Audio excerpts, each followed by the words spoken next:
A 2006 poll by the New York Times and CBS News showed us that 28% of Americans believe the Bush administration is lying about the events of 9/11. Of even greater concern is another 2006 poll by Scripps Howard, Ohio University, which found that a shocking 16% believe that the World Trade Center's Twin Towers were brought down by explosives. Unfortunately, my research has also concluded that this is true. Tonight I will present to you the very clear evidence that all three World Trade Center high-rise buildings, the Twin Towers and Building 7, were destroyed not by fire, as our government has told us, but by controlled demolition with explosives. I'm employed with a local San Francisco Bay Area architecture firm, which has no affiliation with my 9/11 research. I've designed numerous fireproof steel frame buildings. Most recently, these $3 to $10 million gymnasiums. And I've also been responsible for the day-to-day construction administration services for this $120 million high school campus. I'm now working on quite a large steel-framed project in Nevada with almost 2 million square feet of retail, parking structure, and high-rise office space. Why have all 20 architects and engineers that have so far seen the evidence which you're going to be seeing tonight joined us in calling for an independent investigation into these collapses on 9/11? We'll find out.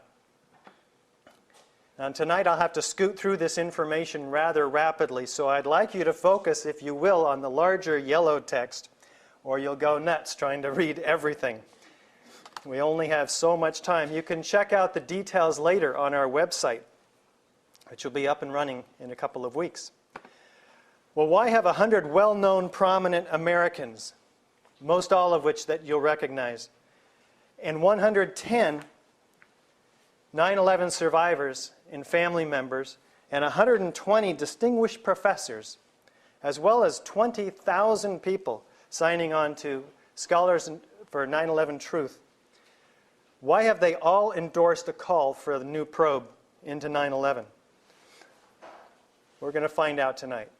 The American people were subjected to repeated shocking attacks on 9/11, which killed thousands of Americans. The 5 years since 2001 has given us enough time to become objective, to step out from under the hypnotic trance and gather the evidence that exposes the need to reevaluate these three World Trade Center high-rise collapses more objectively. Let's begin with an overview of the events of that day so we can all get on the same page. September 11th, we learned that 4 passenger planes were hijacked and taken radically off course. Within an hour, 2 of the planes had flown into the enormous steel towers of the World Trade Center, creating fires and eventually toppling them.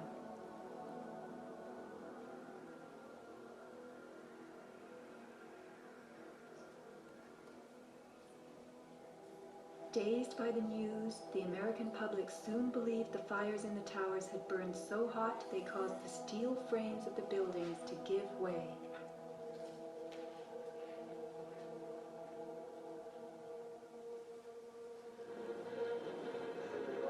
A myth developed, fed by official sources through the media to a bewildered audience.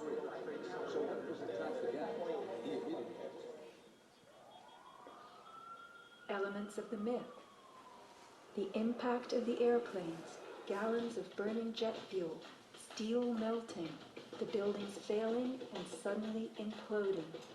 In a mere 10 seconds, 110 stories hurtled earthward, pulverizing into dust. Right from the start, on the street itself, the official story was born. Come out of nowhere and just scream right into the side of the Twin Tower, exploding through the other side. And then I witnessed both towers collapse, one first and then the second, mostly due to structural failure because the fire was just too intense.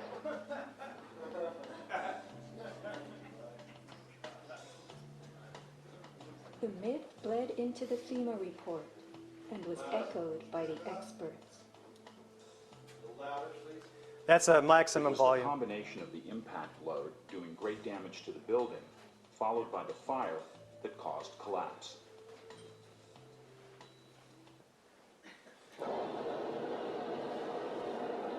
Fires, by their nature, tend to creep from place to place as they run out of fuel and move to fresh fuel sources, leaving behind a burned out area to cool. And when collapses do occur, which, as we'll see, have not happened in high-rise buildings, they begin gradually and asymmetrically with large visible deformations. The fires have to be very large, very hot, and very long-lasting. So as we look to see what possibly could have brought down the World Trade Centers, we'll be looking at fires, we'll be looking at controlled demolition as a possible reason. We'll be also looking at what earthquakes do to buildings. When buildings fall over, they tend to hang together. The basic structural frame will hold these buildings together. And we'll be looking at explosions, as well as, this is a pancake collapse in Mexico. Some very interesting, different styles of destructive forces on buildings, all of which have very identifiable characteristics. As I mentioned, buildings that don't collapse straight down on themselves. Forces are generally asymmetrical, and even when not, they will bring a building down asymmetrically. They fall over.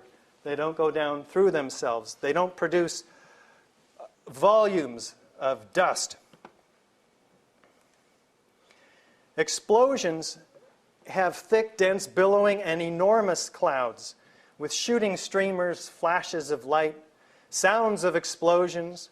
We'll be looking for some of these relative to each of the 3 World Trade Center high-rise buildings, particularly this last one, which, while you might think this is the World Trade Center 1 or 2, because it looks exactly like it, is not. It's a typical, I don't know how typical it is, but it's an explosion. Let's take a look at the features of controlled demolition. This is what a high-rise looks like when it is being demolished with explosives. Controlled demolitions can be engineered in different ways. Normally, the purpose of a controlled demolition is to remove a structure while avoiding damage to adjacent structures, and to do so economically. Typically, a tall building is demolished by placing thousands of charges, cutter charges, adjacent to columns throughout the building, and then detonating them in a precise order, starting with the interior structure and then progressing outward and upward. Destroying the interior columns allows the unsupported weight to pull the exterior inward, and destroying the building from the ground up allows the weight of the building to be harnessed to do much of the destruction.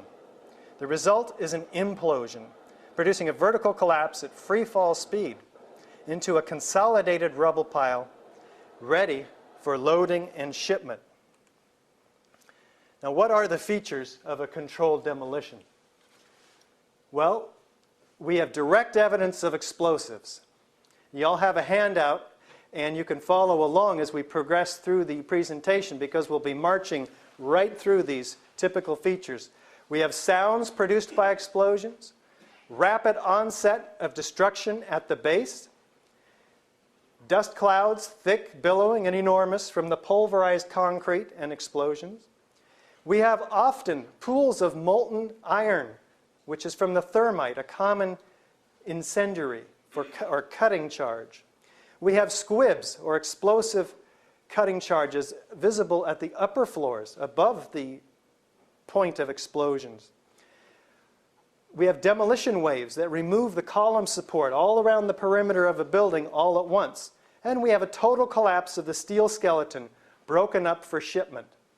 In addition, controlled demolitions show no typical characteristics of destruction by fire, so we'll be looking for those. And we have a straight down symmetrical collapse into its own footprint, the building that is, because we have a free fall speed of collapse. None of these occur normally, or at all actually, with fires. In addition, we have government documentation which helps us understand the context of the controlled demolition. We have expert corroboration. Yeah, experts say it's a controlled demolition. We have foreknowledge because these things are planned months in advance, and plenty of video documentation, all of which drives toward a proof of controlled demolition. That's what we will be comparing, these features, to the controlled demolition of building number 7. Could we have the lights down a little bit more? Particularly these rings right here.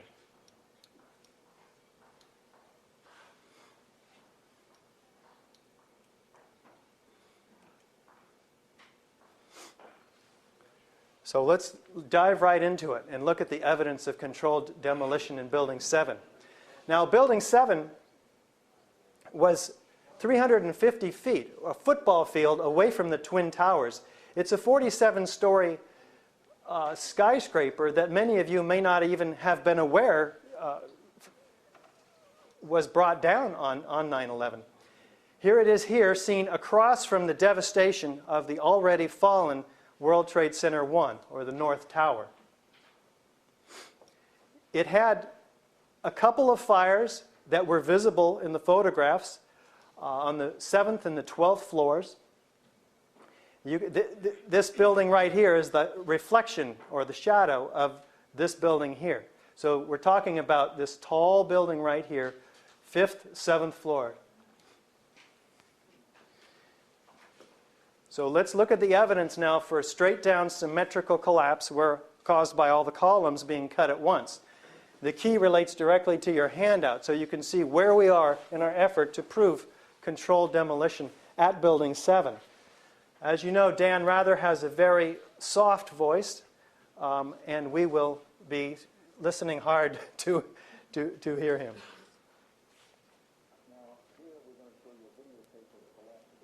If you can't hear him, you can actually read what he says. Penthouse first, straight down, symmetrical. Amazing, incredible picture work. For the third time today, reminiscing of those pictures we've all seen too much on television before, when a building was deliberately destroyed by well-placed dynamite. So the newscasters do tend to tell the truth on the first day, and then somehow the story gets shifted. Deliberately destroyed by well-placed dynamite to knock it down. Now that's what it looks like. How many of you have ever seen a controlled demolition on TV? It kind of looks like this, doesn't it? Let's take a look. Here's another view from NBC.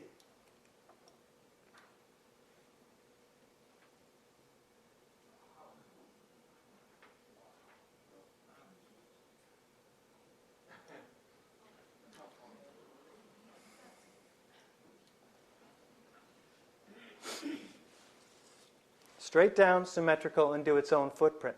The only thing that can cause this is if all of the perimeter columns, in this case 81 of them, and 24 core columns are cut at once. In fact, to bring the penthouse down, you have to cut the interior just a fraction of a second prior to the exterior, again, which causes the exterior walls to fall. Straight down rapidly. In this case, 6.5 seconds. Let's take one more view from north side on West Street. Did anybody blink?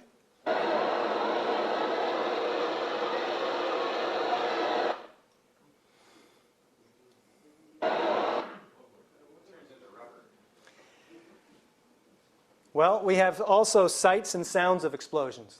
Let's take a look. We were watching the building actually because it was on fire. The bottom floors of the building were on fire, and we heard this sound that sounded like a clap of thunder. Turned around, we were shocked to see that the building was it looked like there was a shock wave ripping through the building, and the windows all busted out. It was horrifying. And then, about a second later, the bottom floor caves out,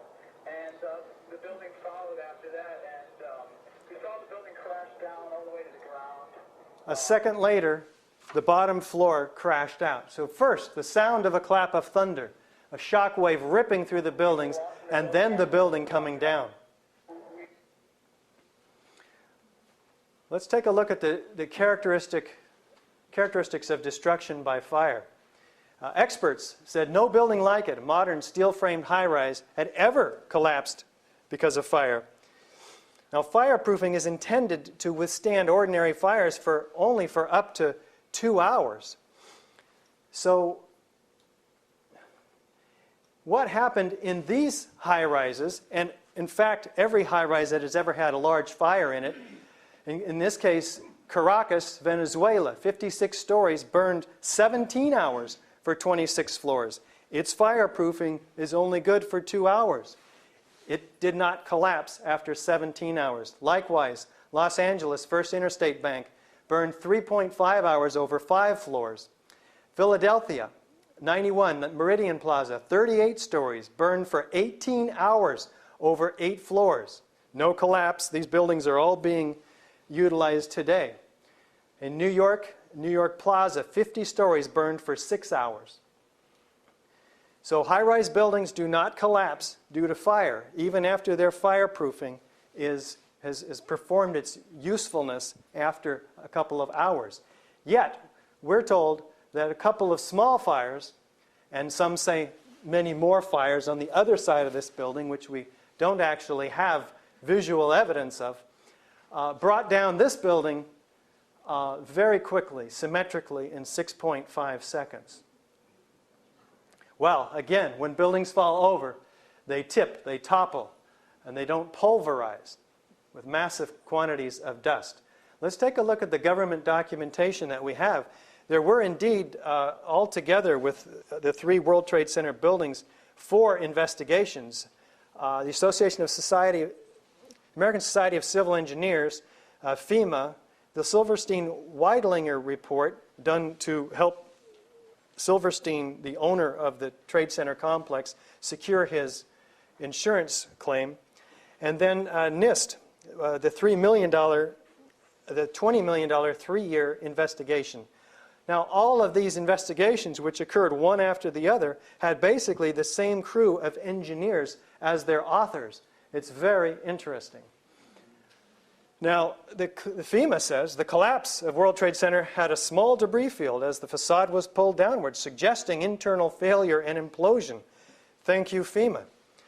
And they say also demolishing the building so that it collapses straight down into its own footprint requires such skill that only a handful of demolition companies in the world will attempt it.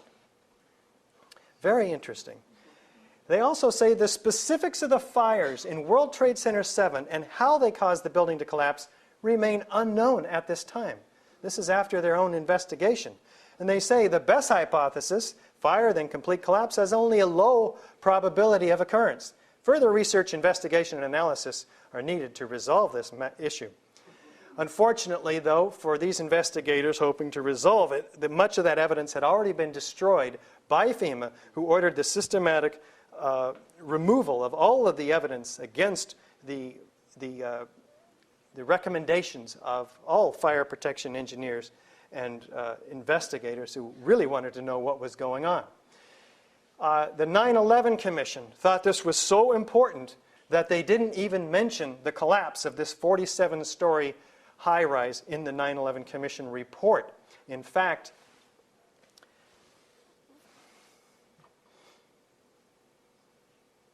they omitted it completely. And as a part of this process, Max Cleland resigned from the commission, saying, "This is a national scandal. The investigation is now compromised." Red flag. Now, what's happening with the investigation? It's been put out to bid, and a proposal was successfully negotiated to Applied Research Associates, but they were told a couple of things. Don't examine floors 1 through 7, and don't examine the 47th floor. Why?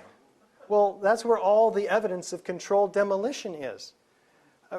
That's where all the explosions were. That's where all the eyewitnesses saw the clap of thunder, etc. The penthouse falling first, a telltale sign of controlled demolition. Did we have a free fall speed of collapse? Well, we can graph it on a chart of time versus the drop distance.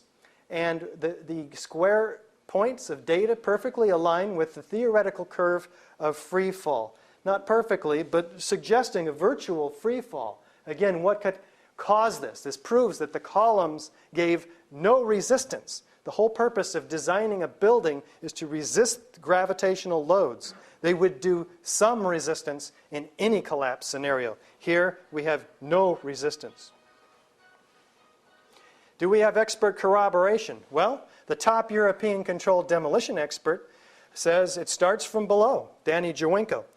They have simply blown away the columns. This is a controlled demolition. A team of experts did this. This is professional work without a doubt. Hugo Bachmann, professor emeritus and a former chairman of the Department of Structural Dynamics. In my opinion, the building World Trade Center 7 was with great probability professionally demolished. What more do we need? Oh, we have squibs. Let's see if there are any squibs which are evidence of controlled demolition of explosions on the upper floors. Here we have a side-by-side comparison of an acknowledged controlled demolition next to Building 7.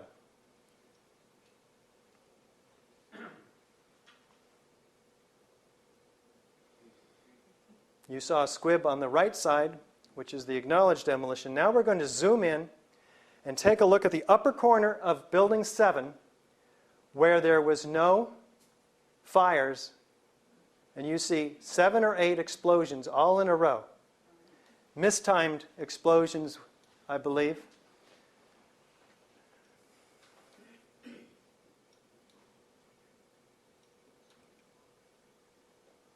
Do we have molten metal at the World Trade Center Building 7?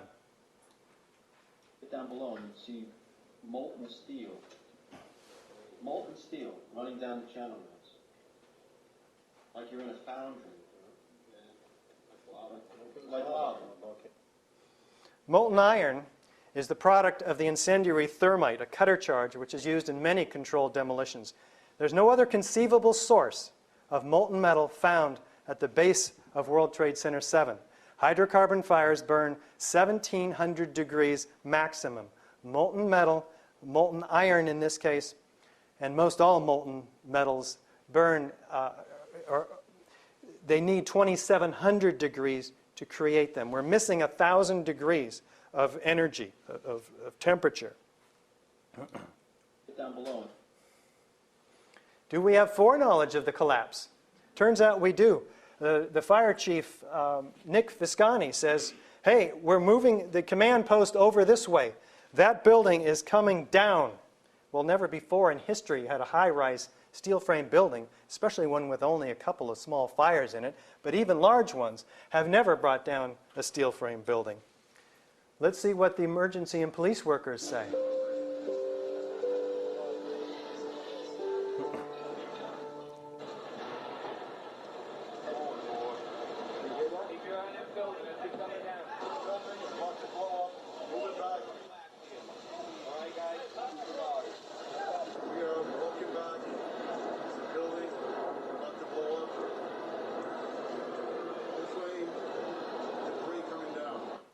Well, here we're not even saying there's a fire, that building's coming down. We're saying, hey, it's going to blow up.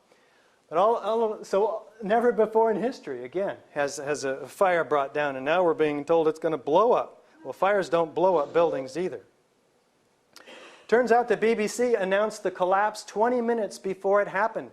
Here is the BBC reporter announcing the 47-story Solomon Brothers building close to the World Trade Center has also collapsed. This was announced 20 minutes prior, and here's the building right here, still up in the air. Who gives these people their scripts? And can't they do a better job of timing these things? BBC, of course, apologized for this mistake, citing the confusion of the day's activities. Indira Singh, emergency worker. By noon or 1 o'clock, they told us we had to move from the triage site up to Pace University, a little further away, because Building 7 was going to come down or being brought down. Seems like there was a lot of awareness that it's not just collapsing by fire. Well, who was in Building 7 as a tenant? Well, the CIA's undercover New York station was there, the IRS, the Department of Defense, Mayor Giuliani's Office of Emergency Management, Securities and Exchange Commission, which, by the way, lost hundreds of active files that were being used to prosecute organizations such as Enron and WorldCom. So this is a highly secure building.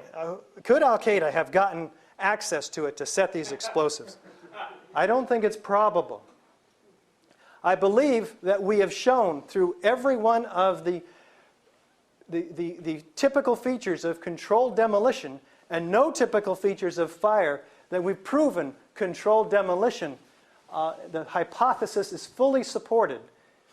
Now, every building that's ever exhibited all the characteristics of controlled demolition has always been a controlled demolition. I submit to you that that's true on 9/11 as well. Let's take a look at the World Trade Center Twin Towers. The World Trade Center was hailed as the crowning achievement of the Corbusier style or international style. Some also say it's heartless giganticism and modernism. You decide. John Skilling was the lead structural engineer with Leslie Robertson and helped Minoru Yamasaki preserve his simple sculptural forms with a unique structural system that we'll take a look at. It eclipsed the Empire State Building by over 100 feet upon its completion in 1976. It's 1,368 feet high with a floor-to-floor height of 12.5 feet. Now, the structural innovations, which we'll look at, allowed a complete open floor plan. These are our perimeter columns, all 256 of them, and the interior core columns along with the elevator shafts. Grouping them like this allowed an uninterrupted 60-foot span for complete open office planning. This was huge. We have an acre of area, 43,000 square feet. Each tower had 3.8 million square feet. It's hard to get lost in the scale here, but immediately they had difficulties renting space, and it took years to approach full occupancy, and not until Governor Nelson Rockefeller forced 20,000 of his employees into this building did it begin to pan out financially. And then after that, it required numerous renovations, $200 million for asbestos removal, which the city was forcing them to do, $800 million for rebuilding electrical and mechanical systems, and galvanic corrosion was an endemic problem, eating away at the connection between the exterior aluminum cladding and the structural perimeter columns. So it's a huge problem, and they had to either tear it down and rebuild it or do something. It was going to cost $5.6 billion to $15 billion to do this. Many people don't understand this history, which is very important. And then 3 months prior to 11, we have Larry Silverstein and company purchasing, with a 99-year lease, the World Trade Center complex. For $3.2 billion. Investing only $15 million of its own money, Silverstein Property stood to make out very well, even though he knew that it was going to cost $5 to $15 billion to rebuild it. Did he know that in just 3 months, his no-cost demolition would arrive quite handily? The World Trade Center was insured promptly with an extremely unusual set of insurance policies, and British Financial Times quotes, "The lease has an all-important escape clause. If the buildings are struck by an act of terrorism, the new owner's obligations under the lease are null and void. As a result, the new owners are not required to make any payments under this lease, but they'll still be able to collect on the insurance, and Silverstein is on his way to collecting $7 billion at this point." Now, the insurance companies did quite well. You say, well, what about them? They've raised their premiums 2,000% on buildings, and this payout is peanuts compared to those premium profits. Most skyscrapers are built on steel or concrete frames, which is a grid of columns and beams that goes all the way through the building. The World Trade Center was different. It was what engineers call a tube structure. It was a very, very strong mesh of steel that surrounded the exterior. Inside there was the core, a rectangle of 47 columns made of 4-inch thick steel at the base, thinning with increasing height. The cores combined might with ingenuity, anchoring the towers and allowing them to flex. Look at the size of this steel. Solid, prefabricated floor assemblies, welded metal floor pans placed on top of trusses both welded and bolted to the vertical frames.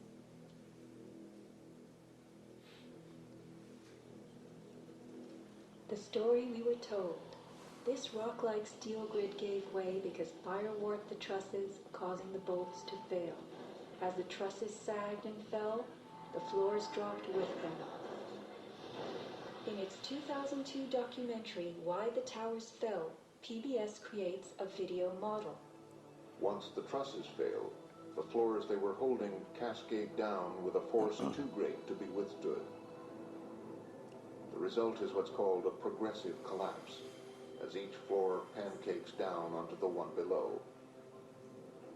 What remains standing? The tall, indestructible core. Why does PBS fail to explain the complete disappearance of the Twin Towers' cores? You're ahead of me. Most skyscrapers.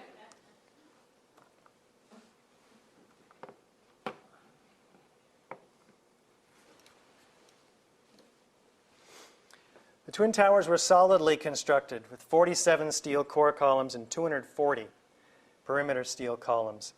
Now this is a 100,000-ton heat sink. Any fire, as NIST claims, of 1,400 or even 1,800 degrees, depending on which part of their report you read, would immediately be dissipated through this incredible density of steel. The 9/11 Commission referred to this core structure as a hollow steel shaft into which elevators were grouped. There's a complete effort on the part of official agencies to deny the validity or the existence even of the core. Why? Because the collapse makes no sense when you start to look at this structure. The core columns were 52 inches by 22 inches at their base, and up at about the 66th floor, you see here a plan of a 2-inch thick core column, 30 inches by 16 inches. The perimeter columns are seen here with the horizontal spandrels creating a Varendale truss, which is over-designed to resist its capacity or its criteria by a factor of 20. Extremely strong structure. The hat truss tied the core columns to the perimeter columns and also supported the massive 368-foot tall radio antenna. Let's take a look at the structural criteria for this building being jetliner proof. John Skilling and Les Robertson were the structural engineers who designed the streamlined steel frames of the Twin Towers in the 1960s.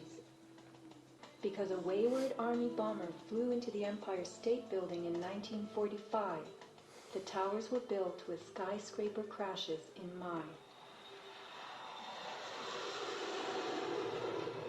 The airplane we were envisioning was the largest airplane of its time, flying slowly and low, lost in the fog.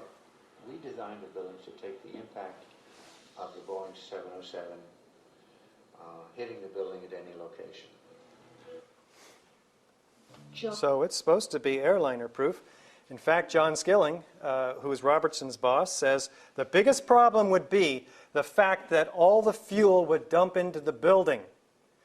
NIST claims that the engineers did not account for the fuel or the resulting fires. Nevertheless, all of the structural engineers who evaluate the result of the impacts upon the buildings do say that they basically did nothing. The towers withstood the initial impact of the aircraft. In this case, Thomas Iger, one of the authors of the FEMA report. The structure of the perimeter walls routed the forces around the opening quite handily. In fact, they made the claim originally that you could take all of the columns off of one side, cut them all, at the base or anywhere upward, and the building would still be able to resist its loading criteria. Now, the FEMA report has, well, in this case, all of the official and unofficial reports have these deceptive illustrations. We can very easily understand how easy it could be for this building to pancake. After all, there's no core. Let's make it as simple as possible for the American people to understand that these trusses could also fall one at a time. Well, they don't have the intense cross grid of supporting girders or the composite steel and concrete deck, which also supports it up above. So these deceptive illustrations are endemic and showing no core. In this case, these are the core columns over here, but you don't understand that because the diagram leads us to believe that this is the whole building here and how easy it is for a truss to heat up and then sag. And we'll be taking a critical look at that.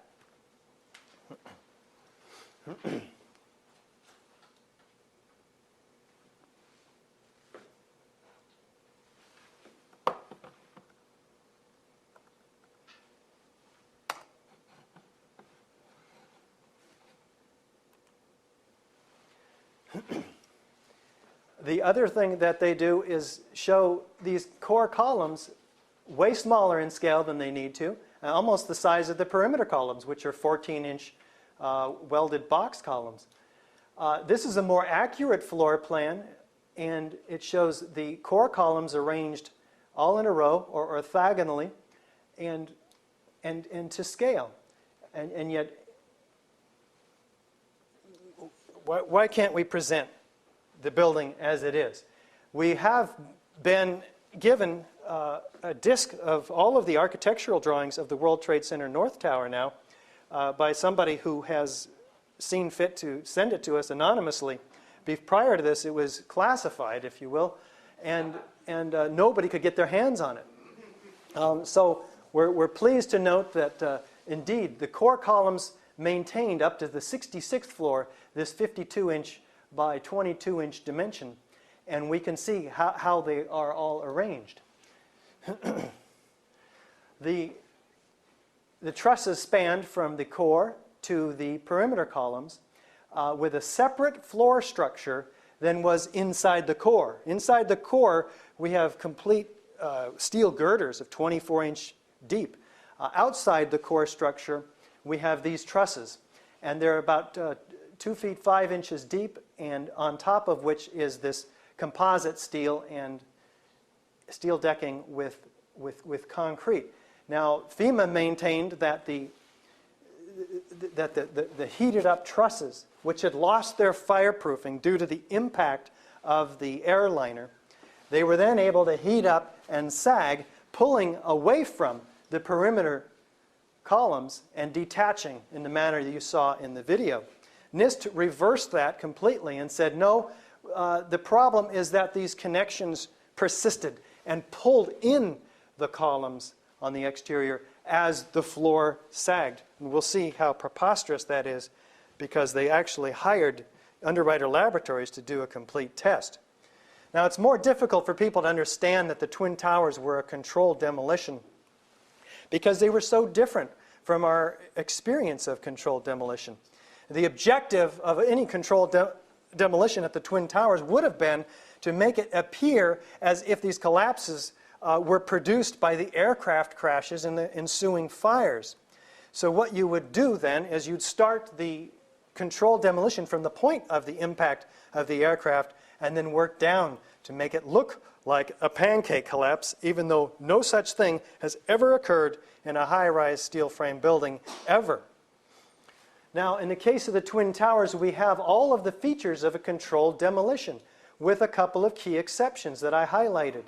We have a rapid onset of destruction at the location of the jet impacts, and we have an explosion versus an implosion, which is causing all of the debris to land outside the footprint, almost all of the debris.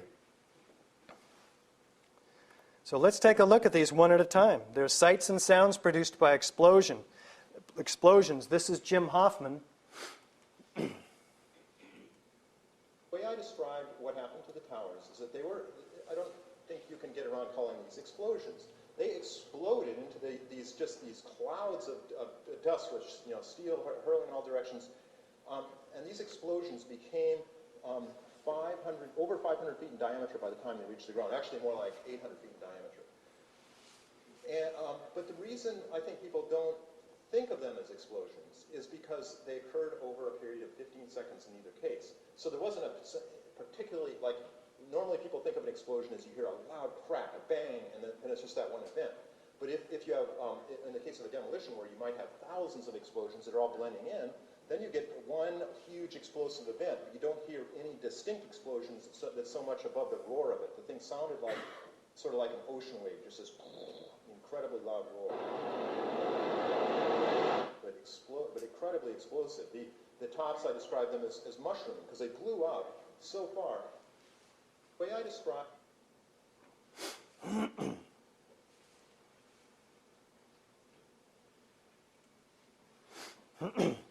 Well, we have lots of evidence of additional explosions from the oral histories, which were released in 2004, I believe, because the New York Times sued the city of New York to have their release. There's hundreds of documented series of witnesses seeing and hearing explosions. We felt the ground shake. You could see the towers sway, and then it just came down. All of a sudden, the ground just started shaking. It actually shook my bones. Shortly before the first tower came down, I remember feeling the ground shaking. I heard a terrible noise, and then the debris just started flying everywhere. These are all professionals and emergency workers, EMTs. Let's see what the news anchor has to say. We've heard reports of secondary explosions after the aircraft impacted. The entire building has just collapsed, as if a demolition team set off. When you see the old demolitions of these old buildings, it folded down on itself. Anybody who's ever watched a building being demolished on purpose knows that if you're going to do this, you have to get at the under infrastructure of a building and bring it down. It sounded like gunfire, bang, bang, bang, bang, bang, and then all of a sudden, 3 big explosions. At 10:30, I tried to leave the building, but as soon as I got outside, I heard a second explosion, and another rumble, and more smoke, and more dust. I ran inside the building, the chandelier shook, and again, black smoke filled the air. Within another 5 minutes, we were covered again with more silk and more dust. And then a fire marshal came in and said we had to leave because if there was a third explosion, this building might not last. There was a heavy-duty explosion. So secondary explosions and then the subsequent collapses. The full impact was seen in the moment in time. My colleague Stephen Evans, who was in the Trade Center and was interviewed just after the first explosion. And the subsequent collapses.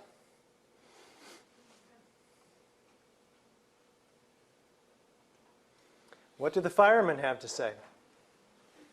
We made it outside, we made it about a block. We made it at least 2 blocks, and we started on floor by floor instead of popping out. It was if they had detonated. Yeah, detonated. Planned to take down a building. Boom, boom, boom, boom, boom, boom. All the way down. I was watching it and running. Just ran up, and then you just sort of this cloud of shit chasing you down. Couldn't outrun it. I couldn't outrun it. So what'd you do? I jumped behind a battalion car, I hit under the car, I swinged and died.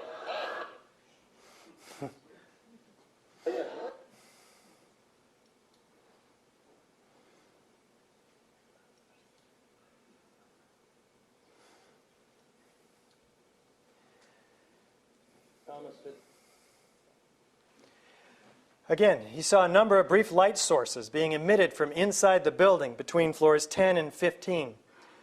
Seemed like on television when they blow up these buildings, seemed like it was going all the way around them like a belt, all these explosions. I saw low-level flashes. Somewhere around the middle of the World Trade Center, there was this orange and red flash coming out. The sight of the jumpers was horrible, and the turning around and seeing the first tower come down was unbelievable. I thought the terrorists planted explosives somewhere in the building. That's how loud it was, crackling, explosive, a wall. With each popping sound, it was initially an orange and then a red flash came out of the building. A friggin' noise. First I thought it was, do you ever see professional demolition where they set the charges on certain floors and then you hear the pop, pop, pop, pop? That's exactly what I saw because that's what it was. It was that. As we were looking up the building, what I saw was, it looked like a building was blowing out on all four sides. You actually heard the pops. Didn't realize it was falling. You know, you heard the pops of the building. Well, we can hear that pop in this captured video.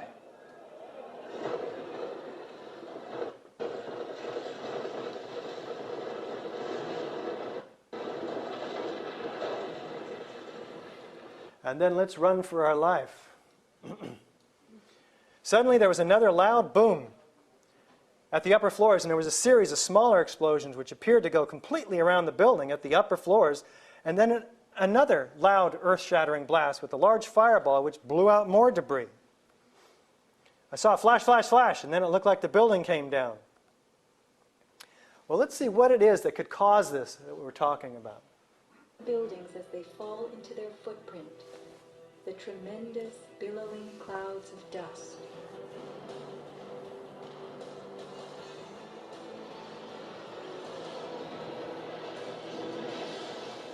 Now let's look at the collapse of the Twin Towers.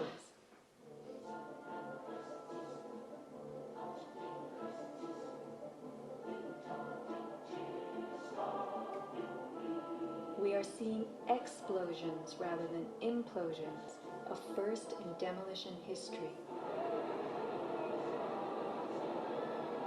A sequenced rumble becomes a roar as debris is thrown outward. The damage is not contained. Even the windows are blown from neighborhood buildings. What kind of energy enabled this? Would fire hurl metal and concrete sideways into the air? Here, a 600,000-pound chunk of steel, twice the weight of a Boeing airliner, was flung 400 feet, wedging itself deep into 3 World Financial Center on Vesey Street. A FEMA photographer taking pictures of Ground Zero wondered why so many steel beams were jutting from neighborhood buildings. What shot pieces of the towers all the way across the street?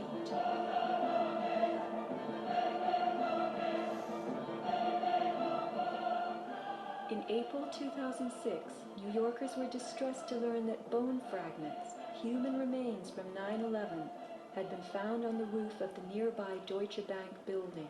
And how, in God's name, did those fragments get there? It surprised me that there was still bone fragments or human remains that had not been discovered. How is it possible that after 5 years they're finally looking on the rooftops of the Deutsche building? I mean, that's crazy. And bone fragments less than a centimeter long. How could they be so small? Buildings. Let's take a look at these explosions. This is our acknowledged explosion that we saw early on. And we can see in the World Trade Center a beginning of this kind of fireworks-like geometry where it goes up and out. And you can see that forming here in the North Tower.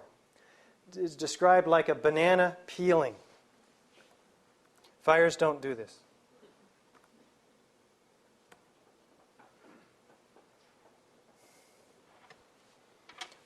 Let's see how all the columns exploded at once. I mean, how is this possible? Words of a senior blaster. We blow the basement, all the columns in the basement. Then we crack it up at the top to get it started. We go every other floor all the way down. Every explosive has a timer on it. That's why it's controlled. When the columns go, each floor goes down and impacts the one below and keeps going.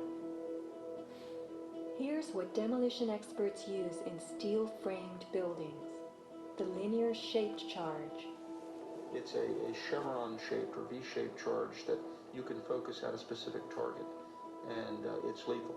It generates around 3 million pounds per square inch pressure at a speed, depending on the explosive inside the shaped charge, in excess of 27,000 feet per second.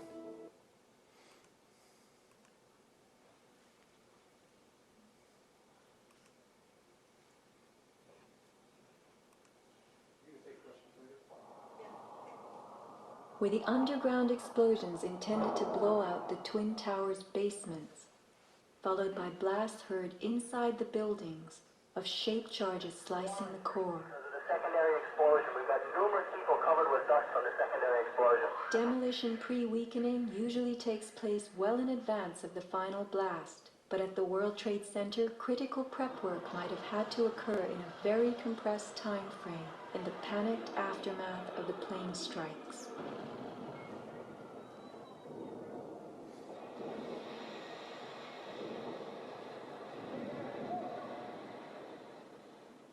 These core columns were discovered after the collapse. The angled cut occurs in exactly the manner that shaped charges slice through steel beams to control the way they fall. Notice the hardened, once liquid metal. Was thermite used with the shaped charge? The job of the shaped charge is to cut steel H-beams. The way we do this is by cutting the beam at an angle, which, through a series of beams cut at the same angle, will tend to make the building shift over and walk.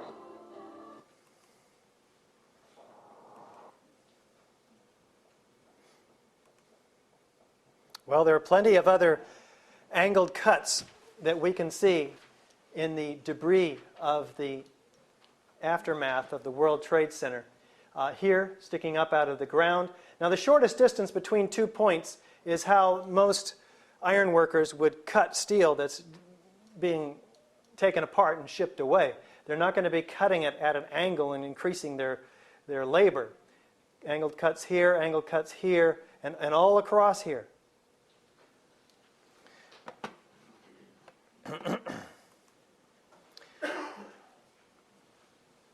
How could someone have gotten into the World Trade Center to place these shaped charges? Well, this is the floor plan of the World Trade Center again. We blow up the core over here, so we have all of the elevators, about 50 of them. They appear they're configured right next to all of the core columns. So we anticipate that it was the core columns that were set with explosives as well as thermite in combination. And we'll get to that point later.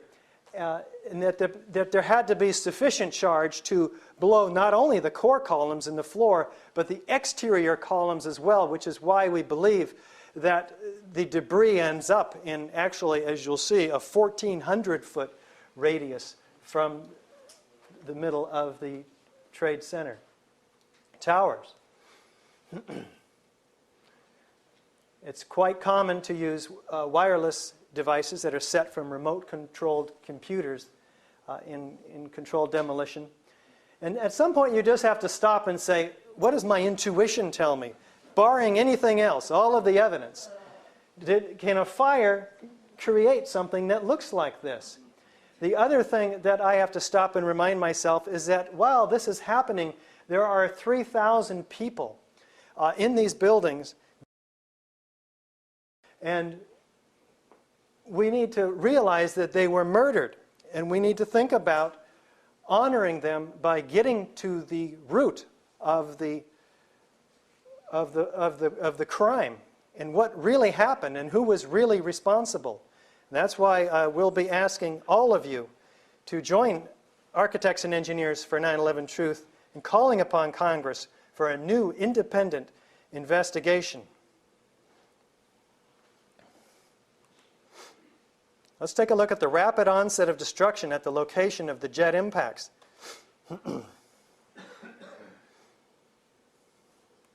This is the North Tower.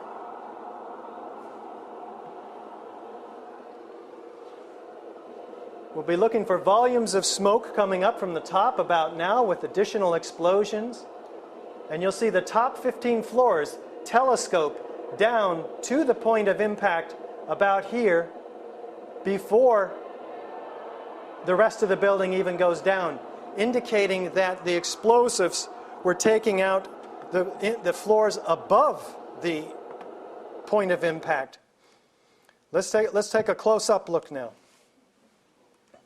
Oops. You can see in this close-up uniform perimeter detonation occurring all the way around the building. Right there. You see new flames indicating a possible new fuel source.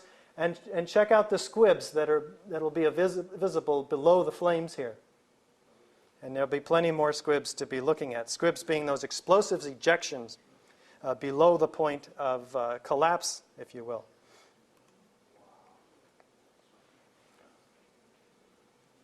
And of course, before the collapse comes down, only a second or two before there's this incredible volume of dust. Well, the gravitational potential hasn't even developed yet. People say, well, of course there's going to be a lot of dust. You have this massive building. Well, wait, we're not down at the bottom of the building yet. We're at the top, and we have massive quantities of unaccounted for dust from the official story. Let's see how the demolition waves remove the column support in this video. All the way around the building at a rate of a floor per 1/10 of a second. That means the lateral progression of the collapse mechanism is going at the speed of sound around the building. And of course, symmetrical and straight down, as you can see. Any natural process would favor a toppling effect. There's only dust and smoke where the top of the building used to be. There's no pile driver, as we'll see. Note these multiple independent explosions. You can see each one actually, and not even occurring in this case, all at the same, on the floor level. They're just bursting out kind of everywhere, blowing the mass outside of the building.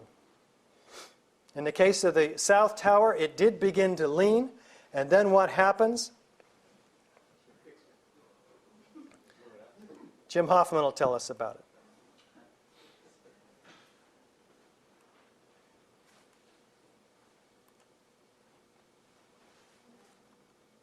Now, it first started to tilt, but what you see if you look at it carefully is that it starts to tilt, but right at about this point, the tilting stops as it's going into the dust cloud and actually starts to right itself. That contradicts the law of conservation of angular momentum, barring demolition, because the fulcrum would have been causing it to rotate faster. So the only explanation is that the entire top of the building has been shredded, presumably by demolition, and that's what caused it to stop rotating because the moment of inertia was destroyed. So the conclusion of this is that looking at the physical evidence, showing the features of demolition, proofs of demolition, and as well as, of course, the total bankruptcy of the official explanations and the fraudulence of the official investigations, leads me to conclude unequivocally that the Twin Towers in Building 7 were all deliberately destroyed through controlled demolition that was not a result of plane crashes and fires. Well, that's pretty clear. The other thing you have with this massive 40-story building in World Trade Center South, as it starts to fall away, you'd expect that mass to land on the floor, on the ground below, and be not intact, but a pile of rubble, a massive 40-story building pile of rubble. Not the case. All of the rubble, as we'll see, was equally almost dispersed throughout this incredible 1,400-foot radius over the entire site of the World Trade Center. Did we have a free fall speed of collapse? Well, if you threw a brick off the building, it would land in about 9.2 seconds. Let's see how... The law of falling bodies calculates the time in which an object will travel.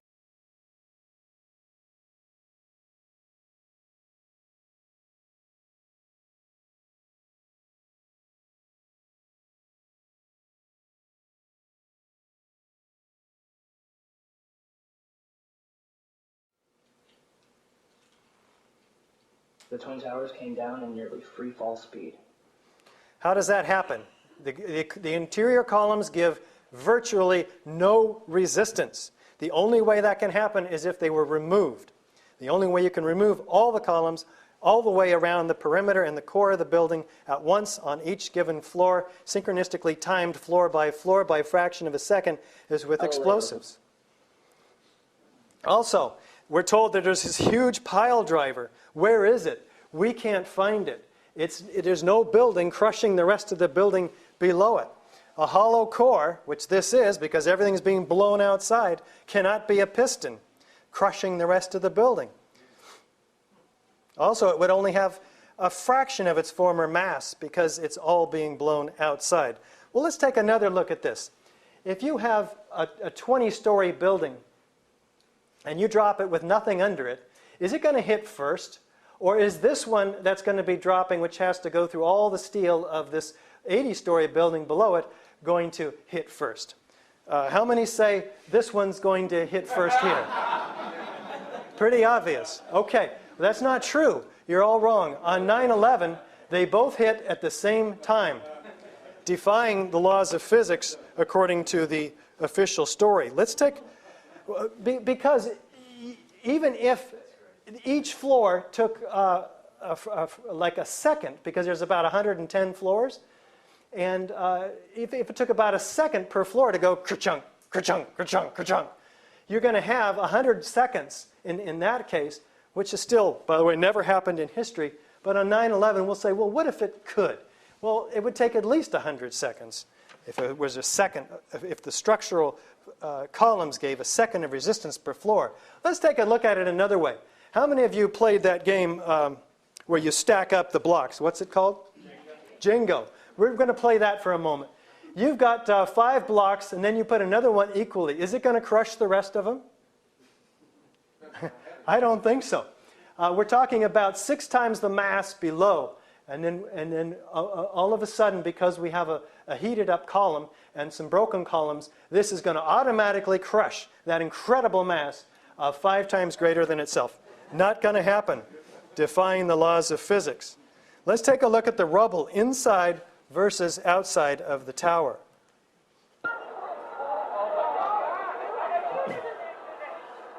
The rubble outside the tower is falling only slightly faster than the rubble that's falling inside the tower. And supposedly, the rubble inside the tower is crushing the rest of the building. It, again, defies the laws of physics. Let's take a look at these squibs. What are these? Well, we have 40 to 60 floors below the ensuing collapse. We have these explosive ejections of pulverized building materials. Where do they come from? We'll take a quick look.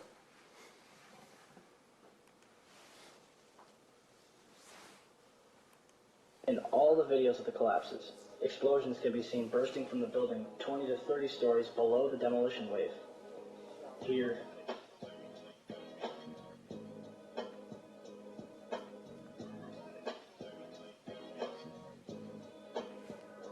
here,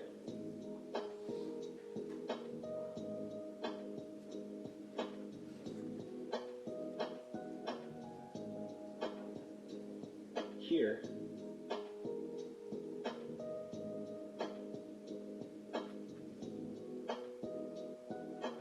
here,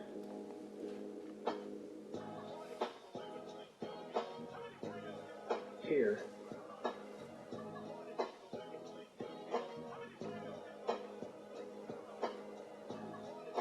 Okay, he goes on and on. There's enough to satisfy even the greatest skeptic. Of course, we're told by NIST that these are actually bursts of air which are produced when the the 40 or 20-story building is coming down, well, first of all, we've already seen that there's no 20 or 40-story piston up there pushing the air down. But even if there was, these ejections are at explosive speed, over 100 feet per second, many of them 200 feet per second. That doesn't happen with air. In addition, this isn't air. This is columns and concrete that's being forcibly ejected out of the building explosively. And also, let's say that, okay, we'll give you that. If there was a piston pushing air out, it would fill that annular space around the core, the open office space, uniformly. Air distributes itself uniformly, and it would push out all the windows at once. That's what we'd expect to see, not these highly focalized ejections that occur symmetrically right at the center of the building. Now, I don't know why these went off here at the center of the building, but I do know that they are explosives. Do we have a straight down symmetrical collapse? Yes, and with a 1,400-foot diameter, as we've seen. Everything's blown outside the footprint. It filled the entire site. Here's the site plan.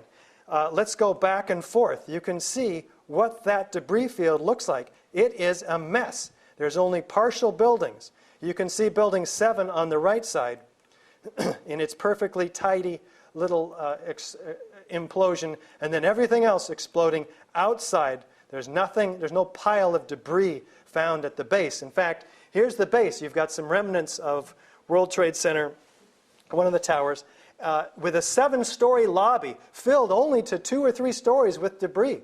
Wouldn't we expect to see 110 pancakes at the bottom of the building if the official story is true?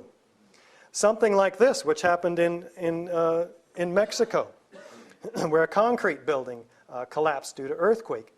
Well, these floor panels are missing. Tom Patrizio, one of the subcontractors who brought initially, 30 years ago, these floor panels to the site, and now he's taking them away. I didn't see one floor deck come here with a bar joist in it. They must have disintegrated. There were 6,000 of them. There's stuff crumpled up, but go identify it as a floor deck if you can. I couldn't believe it. Not one. Well, here's what we'd expect to see if there was a stack of floors at the bottom, maybe an eighth the size of the original building. And what we have instead is a complete distribution. Again, you can see right through the 7-story lobby, indicating no stack, no such stack.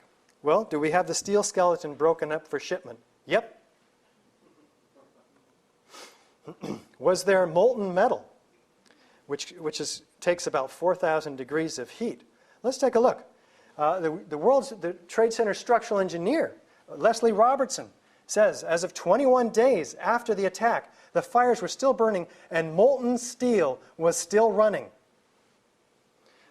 Firefighter O'Toole says he remembers in February seeing a crane lifting a steel beam vertically from deep within the catacombs of Ground Zero. It was dripping from the molten steel. We can tell by the temperature of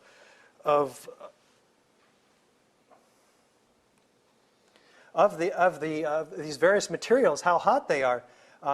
The air temperatures, we're told by Eiger, got up to 1,200 degrees. When a building material is salmon, it gets over that. It's 1,500, and lemon 1830, as in the case of this steel here. And structural steel doesn't even melt until it's 2,700 degrees. We'll see plenty of evidence for that. And of course, thermite is about 4,500 degrees. So it's a possible suspect in the production of this molten metal. Mark Loiseau, the president of Controlled Demolition Incorporated, told the American Free Press that in the basements of the World Trade Center, where 47 central support columns connected to the bedrock, hotspots of literally molten steel were discovered more than a month after September 11th. These incredibly hot areas were found at the bottoms of the elevator shafts, down 7 basement levels. The molten steel was found 3, 4, and 5 weeks later when the rubble was being removed. He said that molten steel was also found at World Trade Center 7. The highest temperature was in the east corner of the South Tower, where a temperature of 1,377 degrees Fahrenheit was recorded. The molten steel in the basement was more than double that temperature. It had to be in order to produce those temperature signatures at the surface. Fires burned and molten metal flowed in the pile of ruins still settling beneath my feet, says Sarah Atlas. This is solidified molten metal. They call them meteorites. Unusual artifacts to emerge from the rubble is this rock-like object that has come to be known as the meteorite. It's this fused element of steel, molten steel and concrete and all of these things all fused by the heat into one single element. There's only one problem. Let's look at this interview by John Gross of the NIST report, the lead engineer. I'm curious about the pool of molten steel that was found in the bottom of the tower. I am too. And Just tell me about it. Have you seen it? well, not personally, but eyewitnesses there found huge pools of molten steel beneath the towers, and some scientists don't think that the collapse of the building could have melted all that steel. And physics professor analyzed some of the steel, and Stephen Jones, he found evidence of thermate residue, which would explain how the buildings collapsed by means of pre-planted explosions. So, have you analyzed the steel for those residues? First of all, let's go back to your basic premise that there was a pool of molten steel. I know of absolutely nobody, and no eyewitness who said so, nobody who's produced it. You get down below and see molten steel running down the channel. Like you're in a... It's almost comical how NIST, who has interviewed thousands of people, as they claim, witnessed thousands of videos and photos, and we don't have all of the evidence of molten metal, but we know that they probably do. Where could this come from? An incendiary used by the military, thermite is a compound of iron oxide and aluminum, which when ignited sustains an extreme heat reaction, creating molten iron. In just 2 seconds, thermite can reach temperatures over 4,500 degrees Fahrenheit, quite enough to liquefy steel. This is thermite melting the engine of a car.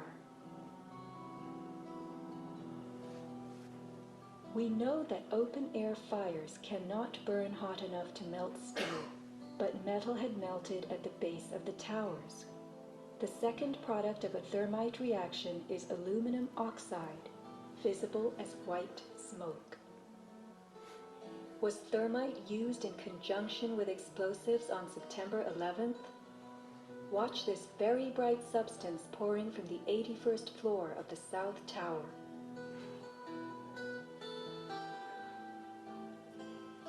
And white smoke appeared at the base of the building. Would this be aluminum oxide, the byproduct of a thermite reaction?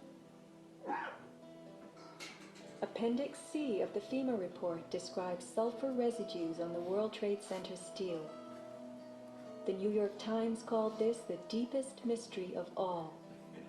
Sulfur slightly lowers the melting point of iron, and iron oxide and iron sulfide had formed on the surface of the structural steel.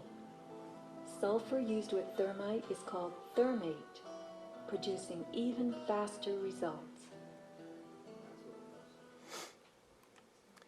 NIST tells us that that was molten aluminum from the airplane pouring out of there, but molten aluminum is silvery, as you can see here. We do have evidence of severe high-temperature corrosion attack on the steel, oxidation and sulfidation, FEMA states, and yet the NIST completely omits any mention of this in their subsequent analysis because it can't be explained. capable of turning a solid steel girder into Swiss cheese. A 1-inch column has been reduced to half-inch thickness, its edges curled like a paper scroll, thin to almost razor blade sharpness. Fires don't do this.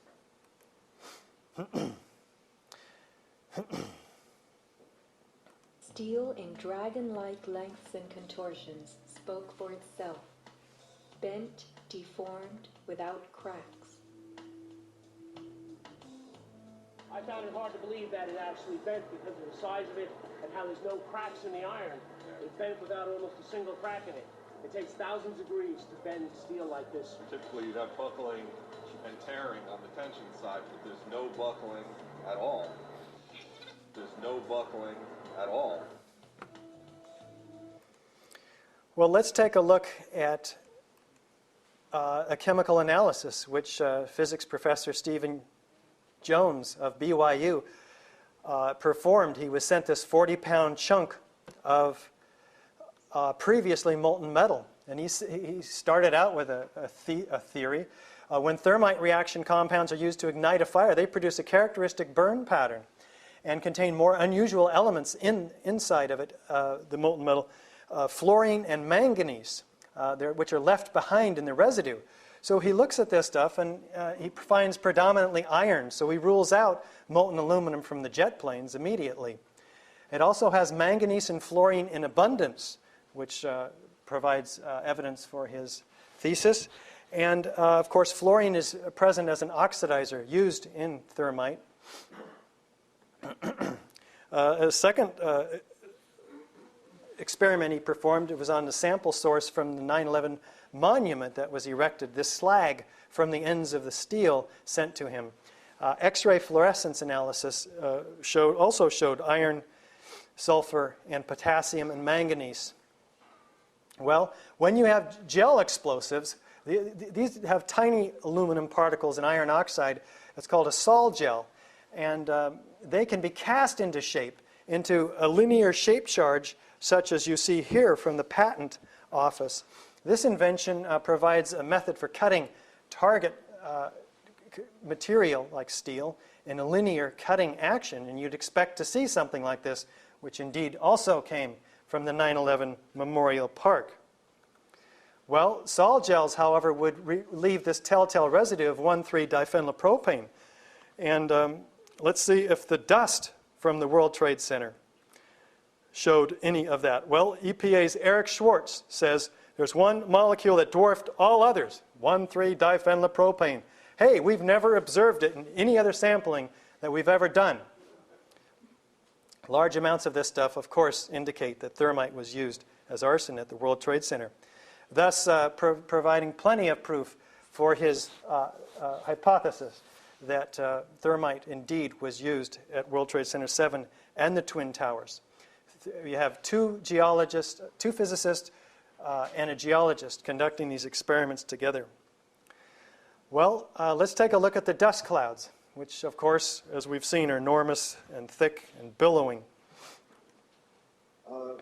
One of the most significant things to my thinking that indicates that this could not have been the sort of collapse that we are told it was is the presence of the dust clouds. And as you've seen in the pictures, and I'm sure all of us have seen probably more than we would like, there were very, very large clouds of very thick dust. We have the Twin Towers being systematically pulverized to dust. Large, thick clouds, they start even before the fall begins. This can only be accomplished with explosives. Wow. Virtually no large pieces of concrete were found at ground zero. We're only talking about structural steel, aluminum cladding, and the dust, much of it was as thin as a human hair, 100 micron. It takes a certain mechanism. You have 2 110-story office buildings. You don't find a desk. You don't find a chair. You don't find a telephone, a computer. The biggest piece of a telephone I found was half of the keypad. and it was about this big. The building collapsed to dust.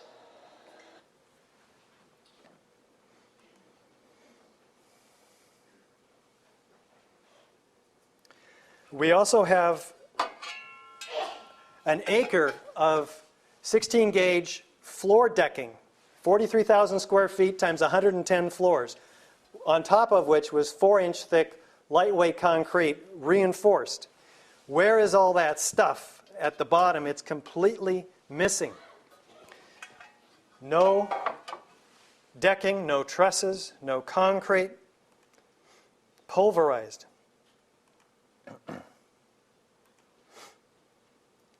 Blanketing Manhattan with 4-inch thick dust. We also, unfortunately, have the complete pulverization of a whole lot of bodies. There were only 300 whole bodies found of the 2,700. 1,600 were never identified. 1,100 remain unidentified. 800 were identified by DNA alone. 20,000 pieces of bodies were found altogether. 6,000 small enough to fit into test tubes. 200 pieces matched to one single person. 200 pieces. Nearly 10,000 unidentified pieces were frozen for future analysis. I think the point is made. A gravitational collapse cannot produce such pulverization. We have none of the destructive characteristics by fire. Has your fireplace ever melted, for instance? The temperature of the World Trade Center was not unusual and definitely not capable of melting a fireplace or structural steel. In fact, this is acknowledged by Iger. And the maximum flame temperatures for burning hydrocarbons, as we mentioned with Building 7, is up to 1,700 degrees. We're missing 1,000 degrees. Where did that extra 1,000 degrees come from that produced the molten metal? Office fires generally are from 930 to 1,200. And structural steel begins to lose half its strength, or loses half its strength at about 1,200 degrees. Even with its strength halved, though, the official story even tells us that the steel could have supported 2 to 3 times the stresses imposed by a 1,200 degree fire. And we have this problem of NIST not acknowledging that steel temperatures are actually different than air temperatures. They're cooler because that 100,000 ton heat sink is going to be dissipating all of that heat throughout the structure. NIST claims that the temperatures reached 1,800 degrees. But their metallographic analysis shows, which they chose steel samples based on their proximity to the hottest points in the fire. But after they tested them, they said, well, these aren't the right steel samples. They only showed 452 degrees.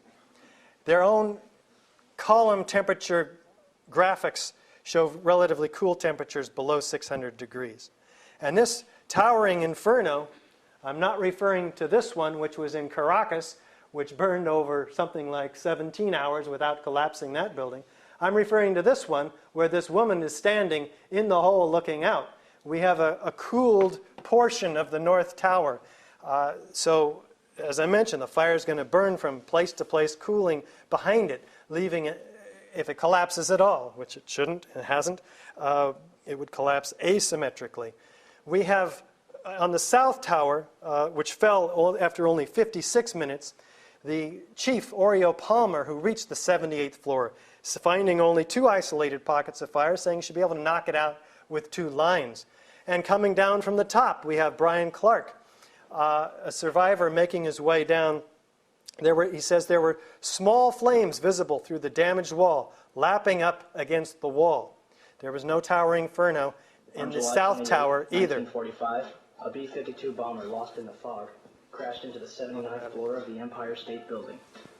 14 people dead, $1 million in damage, but the building stands intact to this day.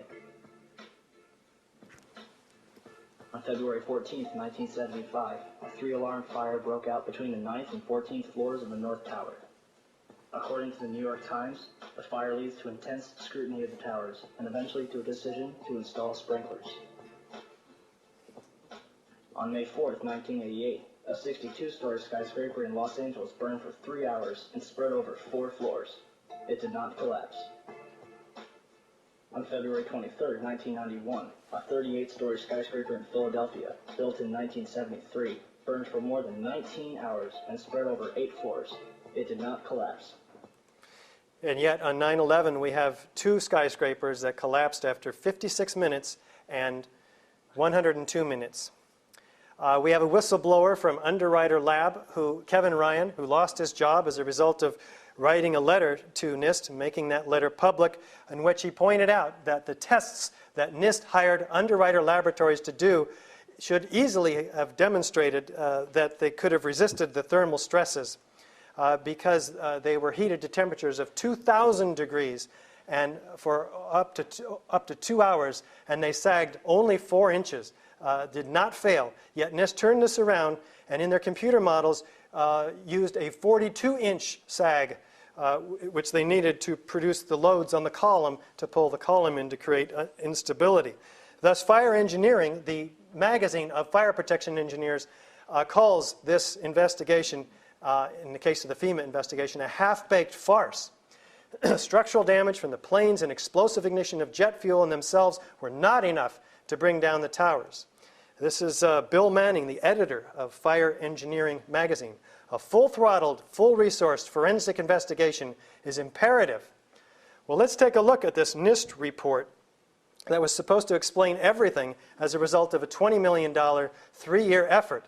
What was their goal? To determine why and how World Trade Center 1 and 2 collapsed following the initial impacts of the aircraft, and why and how World Trade Center 7 collapsed. Well, we already know that they never got to the World Trade Center 7 investigation. It's ongoing, and we have plenty of reason to believe that it's compromised as well. Let's take a look at what they say initially, right up front. The focus of the investigation was on the sequence of events from the instant of aircraft impact to the initiation of collapse for each tower. For brevity in this report, this sequence is referred to as the probable collapse sequence.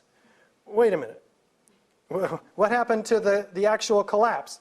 We start at the point of impact of the aircraft, and then we stop at the point of initiation of collapse. What happens to everything after that? Oh, I'm missing something. They say it doesn't actually include the structural behavior of the tower after the conditions of collapse initiation were reached. And they say collapse became inevitable. Never happened before in history, never since, but it was inevitable. So it's extraordinary. It's a compromised report from the very beginning. So we can ignore everything that's in this 10,000-page report. And you can, if you want to know what's in it and you want to find out how full of misinformation it is, read Jim Hoffman's 3-year, $20 million cover-up of the crime of the century. It's an extraordinary read at 911research.com. It's full of unfounded assumptions. It's a mountain of distraction, what we call a tin rat. They're hoping we'll never read all this stuff. It includes 1.5 pages on their core presumption, the collapse initiation followed by global collapse. The rest of it is all modeling airplanes and all about fires and life safety and things that we're not concerned with today. It's full of startling omissions, outrageous lies, and fudged computer simulations, prompting many structural engineers to criticize, saying that they refuse to show their computer visualizations of the collapses. You can't download their data. This was performed with public money. It's supposed to be a public investigation, completely open. They violated many of these tenets. And they've completely ignored the question of controlled demolition, coming back later saying, well, we didn't find any evidence of controlled demolition. Well, did you look for it?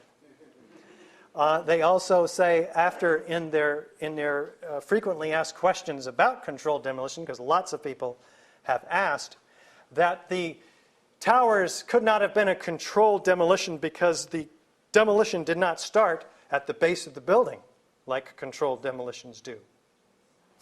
Hey, wait a minute. This wasn't a typical controlled demolition. It started at the point of jet impacts. All right. Do we have foreknowledge of the collapse? Turns out we do. FEMA was on site with a drill the day before 9/11 with thousands of people. A biochemical attack is what they were practicing for, right downtown Manhattan. Tom Kenny says, we arrived late on Monday night, went right into action on Tuesday morning. Very convenient. Now, Mayor Giuliani also describes in this interview that he was warned about the collapse. I went down to the scene and we set up headquarters at 75 Barclay Street, which was right there with the police commissioner, the fire commissioner, the head of emergency management. And we were operating out of there when we were told that the World Trade Center was going to collapse. And it did collapse. We were told the World Trade Center was going to collapse. It had fairly small fires, and even large ones have never brought down a building. We have a complete destruction of evidence by FEMA, and again, Bill Manning, fire engineering. Crucial evidence that could be the answer to many questions is on the slow boat to China. Astounding ignorance of government officials to the value of a thorough scientific investigation. The destruction of evidence must stop immediately. Of course, it did not. They removed that evidence with 800 truckloads per day, an extraordinary rate. Do we have expert corroboration? You've seen many of the managed demolitions where they implode a building and they cause it essentially to fall vertically because they cause all of the vertical columns to fail simultaneously.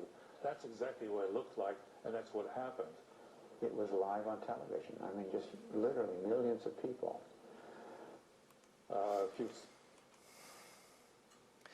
New Mexico tech expert Van Romero says, televised images of the attacks at the World Trade Center suggest that explosive devices caused the collapse of both towers.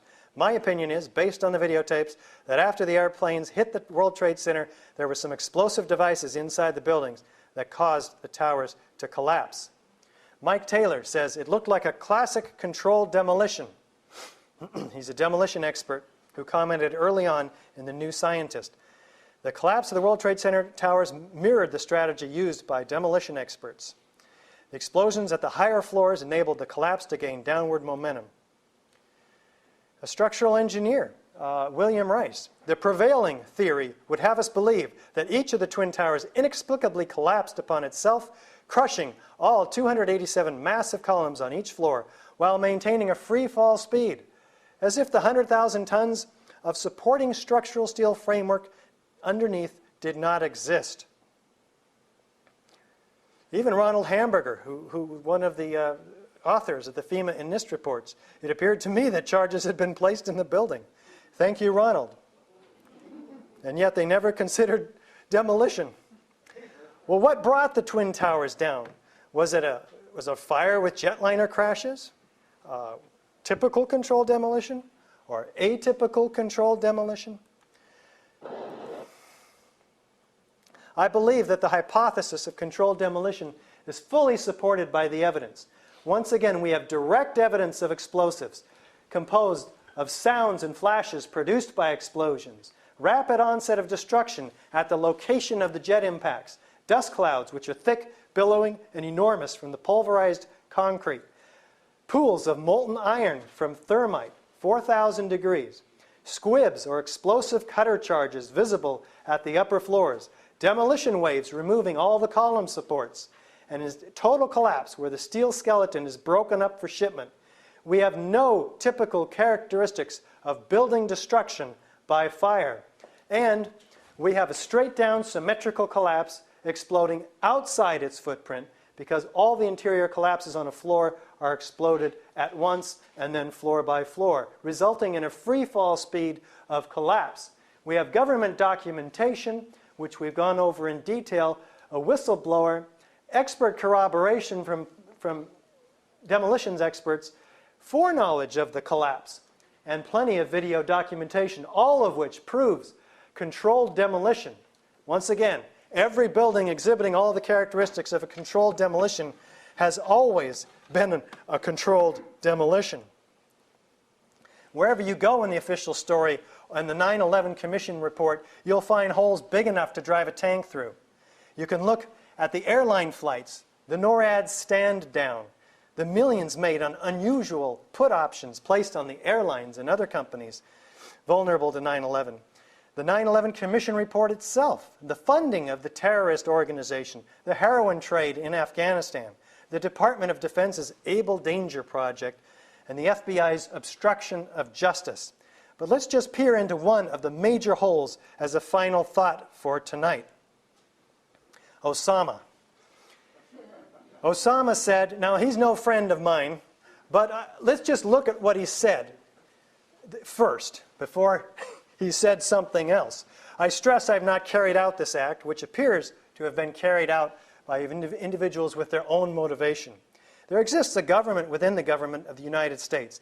That secret government must be asked as to who carried out these attacks. The United States should trace the perpetrators of these attacks to those persons who want to make the present century a century of conflict between Islam and Christianity.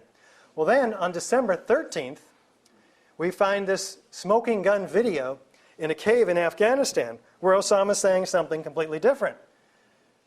My brothers who conducted the operation, all they knew was that they had a martyrdom operation, and we asked each of them to go to America. We calculated in advance the number of casualties from the enemy who would be killed based on the positioning of each tower. How many of you remember hearing this video? Well, there's only one problem. This latest video is not Osama. What we have is two different Osamas. We have Osama, the skinny and tall, and we have Osama, which we call Fatty Osama, with a shorter nose. Look, I mean, check it out. This is highly problematic. 4 of these are Osama and 1 is not. Can you guess which one? Some of these pictures were taken after the smoking gun video was found.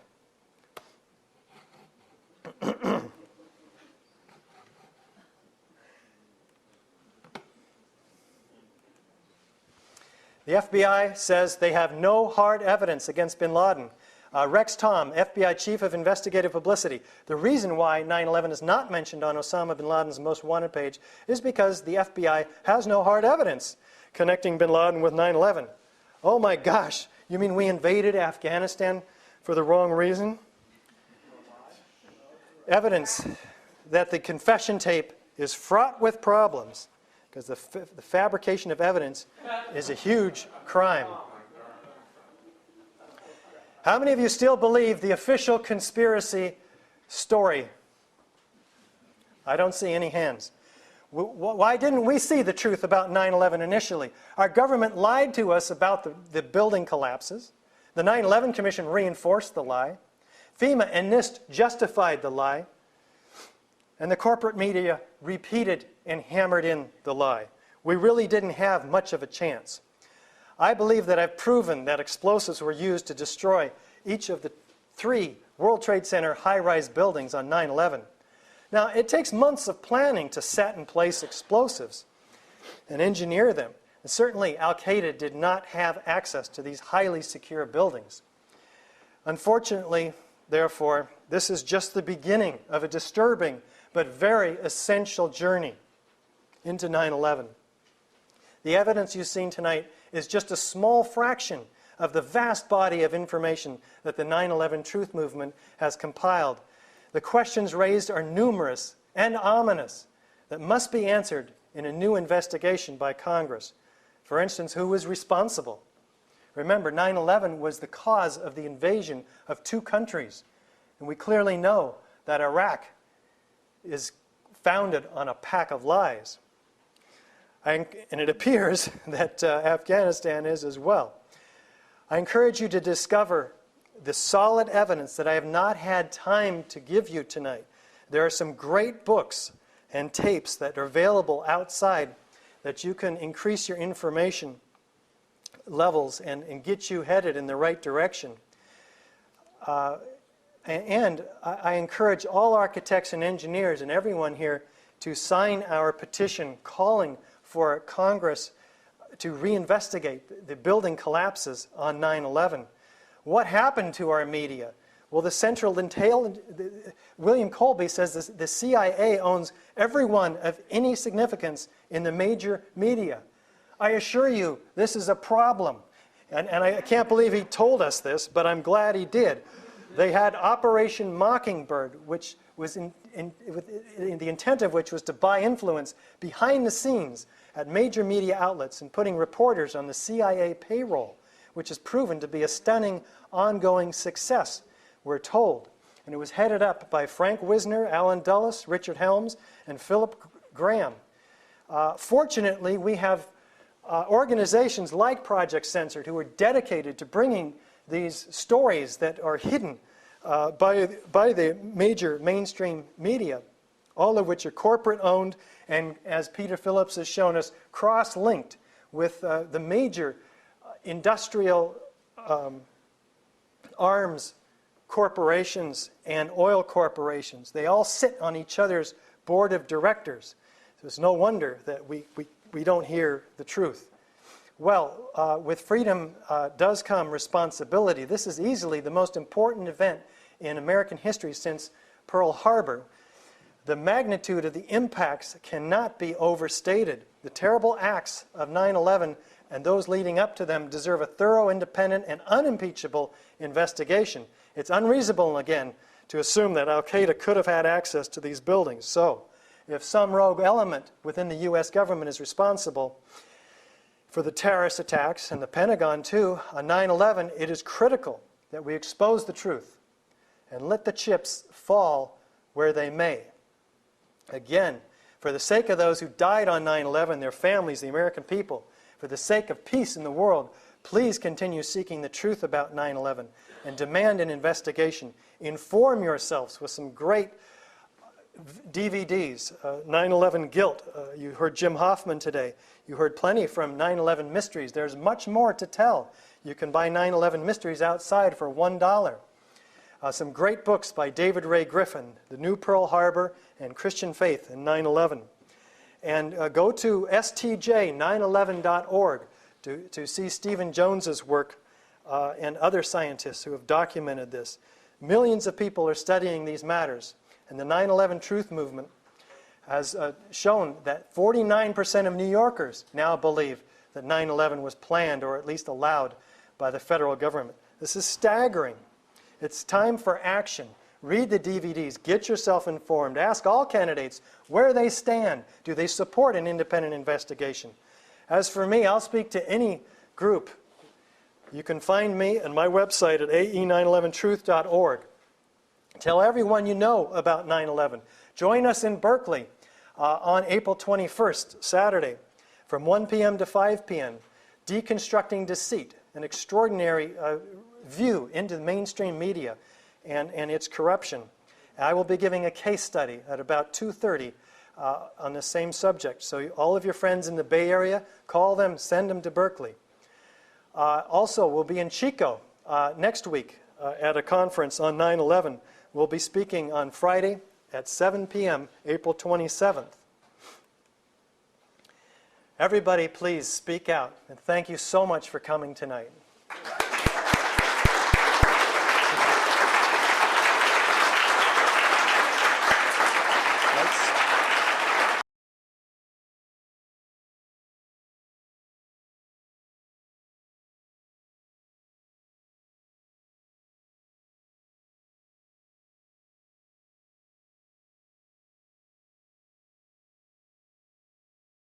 Here in front, and then over here, and then over here. Confusion by one slide you had on the WT7 collapse. Someone seemed miffed they couldn't analyze 40-something and 1, but if all the debris was hauled away, how is there anything really to analyze, and how could they have distinguished one floor from another in all of that mess? We're talking about Building 7, how it came down into an implosion, and therefore how could they analyze it? Well, all the steel is still there, but they carted it away before the analysis. My question is, they seem miffed that they weren't allowed.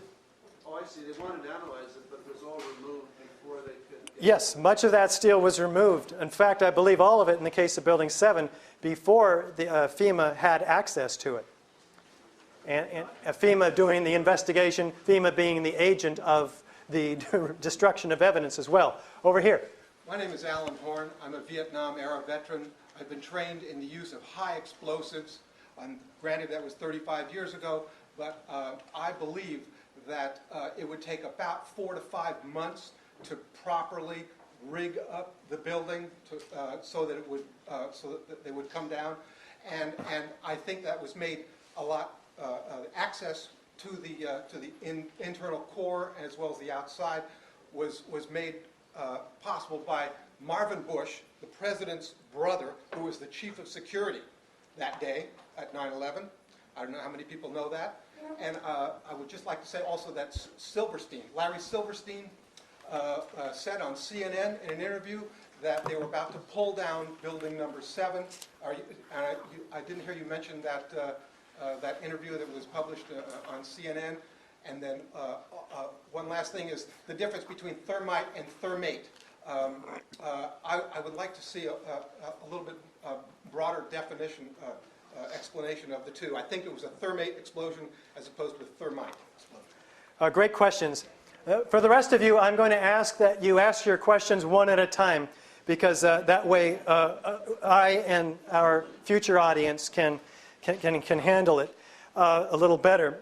It does take months to plan and engineer explosives in controlled demolition, especially when somebody's occupying the building. It's going to take even more time. First of all, we know that Ace Elevator had a elevator modernization project going on the 9 months prior to 9/11. They had complete access to those elevator shafts, and I don't have any evidence that they were involved. I'm just pointing out a possibility where those explosives could easily have been placed over a period of months. And all 3 buildings? I'm talking about the Trade Center towers right now. Thank you. It's an important distinction. And through the elevator shafts. Silverstein did say on PBS that that let's just go ahead and pull the building because there's been so much loss of life. And it's such a controversial argument because he came back later and said, no, I meant pull the firefighters out of the building. I don't want to enter into that debate. As you can see, this presentation is long enough.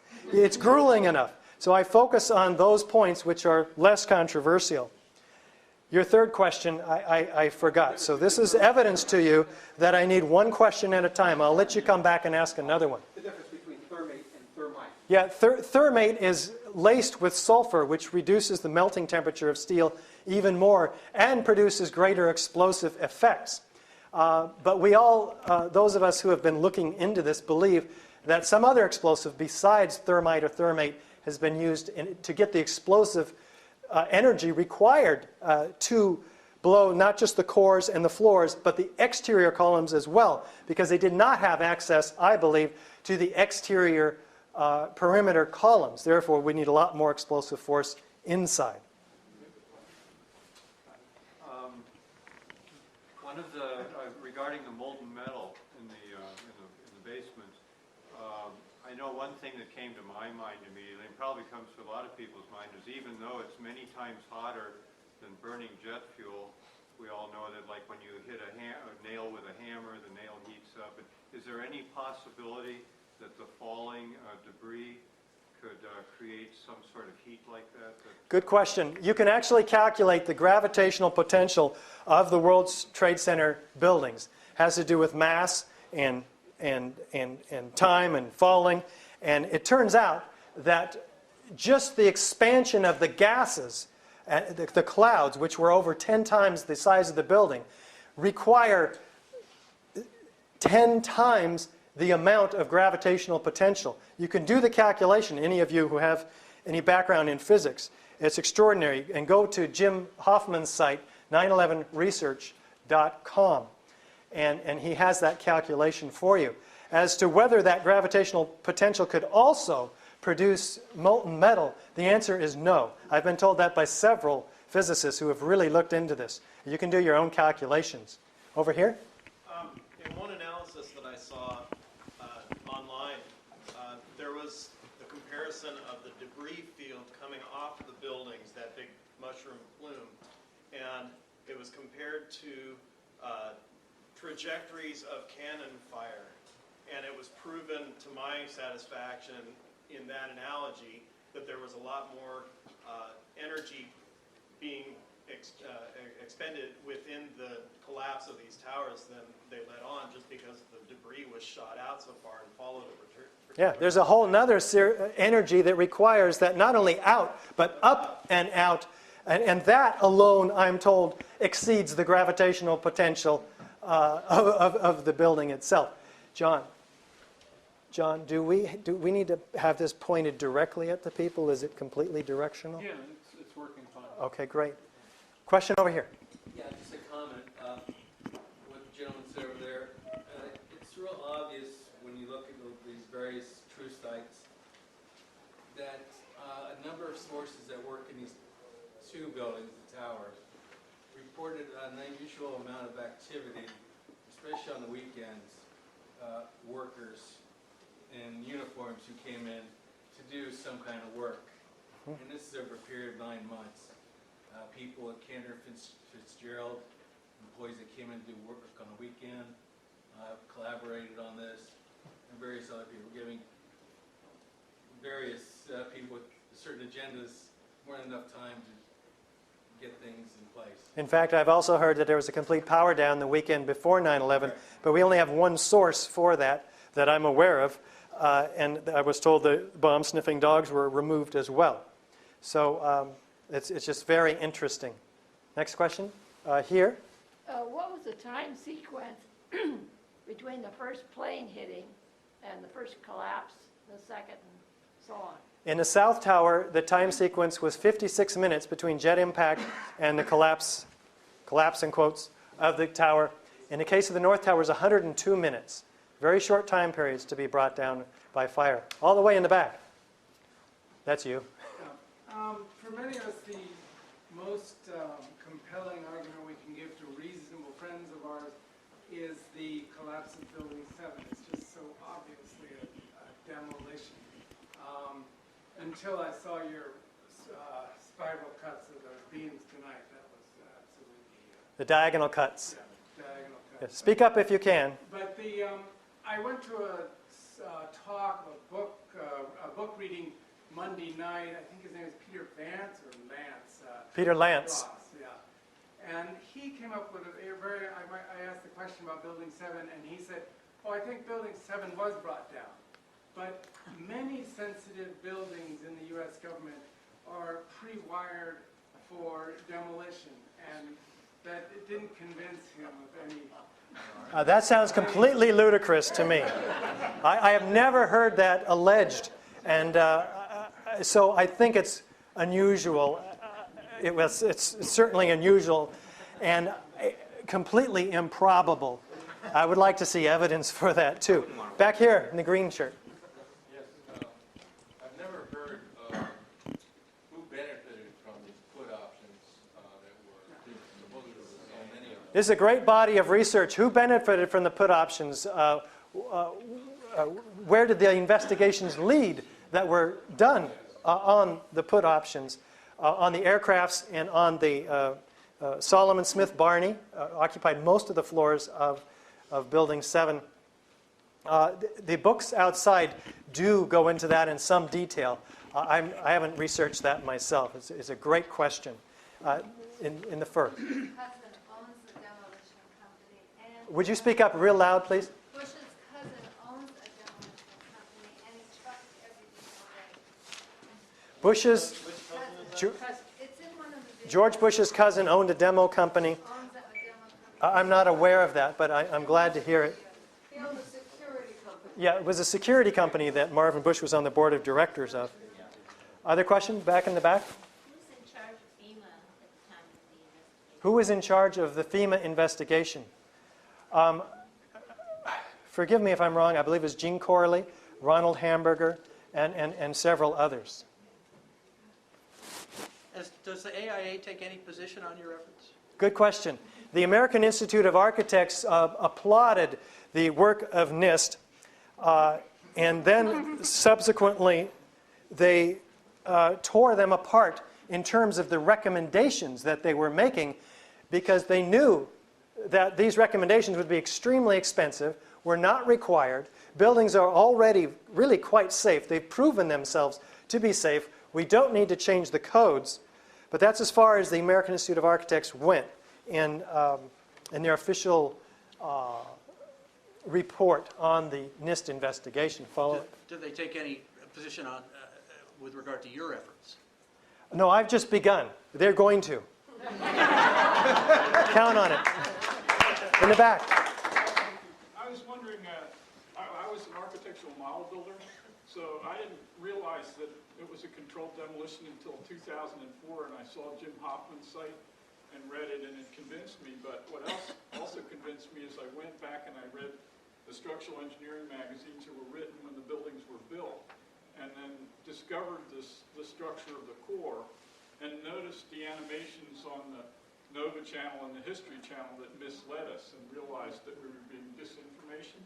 So I connected with my structural engineer in LA, and he'd gotten emails and animations from the Structural Engineering Society that said the jet fuel ran down the elevator shafts and melted the steel, and was unconvinced. So I sent him the link to Hoffman's site, which he wouldn't look at, but I got him on the phone, and he didn't understand the temperature of the melting of steel by about 1,000 degrees, so I had him in a corner in a way, and I said, look, would you please look at the film? So he did, and as soon as he saw that the North Tower was collapsing into it before the perimeter moved, he realized I was right, and then he tried for a year to get the structural engineering plans of the building and couldn't, and I tried to figure out a way that we could model it at a lower cost than NIST, and I wondered if your organization was putting any money into running animations and modeling that would counter the amount of money that's being put into it by the government.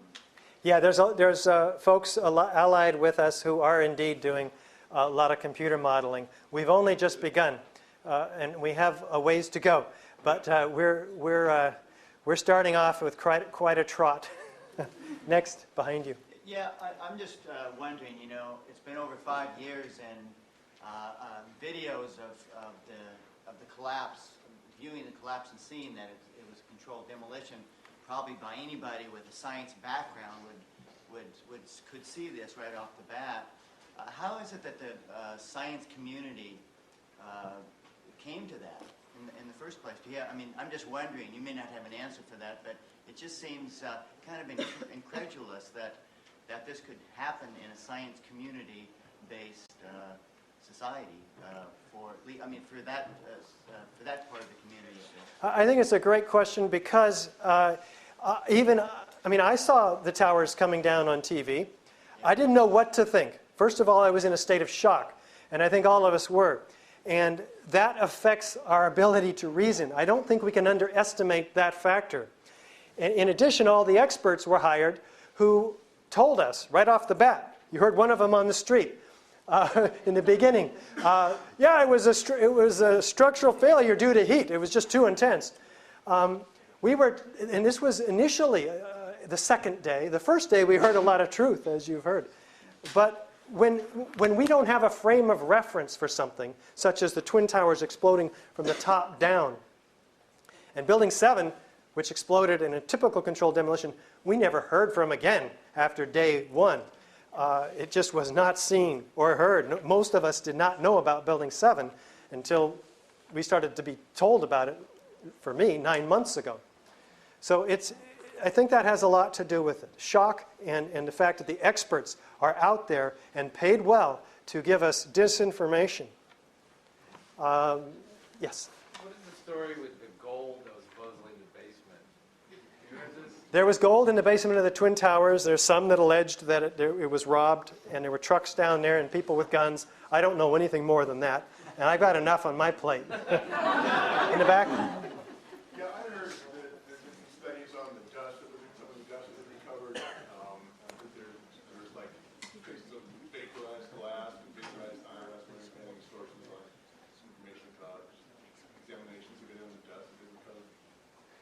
Yeah, we showed you that the dust is full of 1,3-diphenylpropane, a proof of sol gel thermate. In addition, Stephen Jones has just recently announced his findings in the dust of very tiny spherical, I don't know what you call them, globules, rounded, of metallic material. And he picked this up with a magnet, and he ran lots of tests on it. And indeed, it's full of the same chemicals. Well, how did all this, I don't know, not atomic, but post-molecular, some micron size globules that you can't see with the naked eye, how did they get there? Well, this would be the atomized thermate that would be then exploded with RDX or something to produce all of the energy. And atomizing this is gone everywhere. So check out stj911.org for that information. Next question. Was there any analysis done of the casualties from Building 7 versus the Twin Towers? There was one casualty in Building 7. Otherwise it was cleared out hours before it fell. Next question. In the back. How long do you think it'll take before this type of presentation goes to Congress? I can tell you this, Dennis Kucinich and Ron Paul are calling on their fellow congressmen to have this investigation. They need some legs under them, and their only legs are us. And the more of us there are, the more pressure Congress will feel, and we'll begin to see action up there. But I can assure you this, there were several Democrats on the 9/11 Commission, and they are not acting on our behalf. Right here. First of all, in any project that's a black op project, you're going to have a high degree of compartmentalization where A doesn't know what B is doing, and et cetera. And those folks are also, well, some of them may be private, many of them governmental employees. They can't talk about what they do legally. In addition to that, I'm sure that they must be under some threat of bodily harm or some relative of theirs if they would. I don't think I would be speaking if I were one of them. I don't feel... Well, let me go to another subject. I am speaking, but I'm not one of them. Thank you. The Manhattan Project went on for years without a single, as far as I've been told, a single leak that it was encased. So projects can happen without without somebody spilling the beans. Did somebody call my name? Sybil Edmonds. She's our main whistleblower. There are whistleblowers that are not. I'm assuming you were asking about the ones who may have been directly involved in placing explosives, for instance. There are others in the FBI, plenty of them, whistleblowers who have been served nothing but obstruction in their efforts to bring to the light of day a lot of these events. Question here, then over here. Yes, some of the photographic still images in your slide presentation were very high quality, and I was wondering, would it be possible for me to get a copy of those, some of those, to make postcards? Sure. All of this information will be on my website when I get it done, which I expect to be 2 to 3 weeks. Cool. You bet. Over here. Have you been in contact with Congressman Dennis Kucinich? Not me personally. Several of the people in the 9/11 Truth Movement have, and they've been very pleased by the response they've been getting, as well with Ron Paul. In fact, I went to see Ellen Tauscher, my congresswoman, down in Walnut Creek, and I gave this same presentation to her 2 aides, Eric Ridley and Karen. And they assured me that they were blown away by this information. That's my personal response, reaction of their response. You can't see this and not be really impressed and agree that there's a very serious problem. They assured me that Ellen would be looking at it and that I would be hearing back from her. I did, and I got a letter that says, oh yes, this is a very important issue. And we not the demolition, 9/11 in general. And we need to be looking at it. Thank you very much for coming in. And so you could all do me a favor and call her and say, hey, I saw the presentation that you weren't willing to see, but your aides saw. Let's do something. What's your name? Ellen Tauscher. Walnut Creek. Walnut Creek. In the back. You were saying that FEMA destroyed all of the rubble left over. How much actual physical rubble is actually left? I think there were about 200 pieces of steel saved from the Twin Towers, and those are in fields. You've seen some pictures of some of them, and they have been able to, NIST did have them, looked at them, performed metallographic analysis on them, found that they never reached even 450, I think it is, degrees of heat.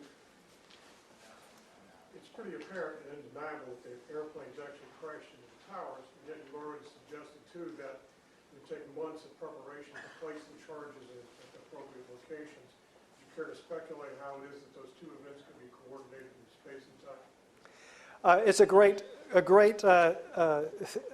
area of inquiry. How do we get the airplanes and the point of impacts to occur simultaneously?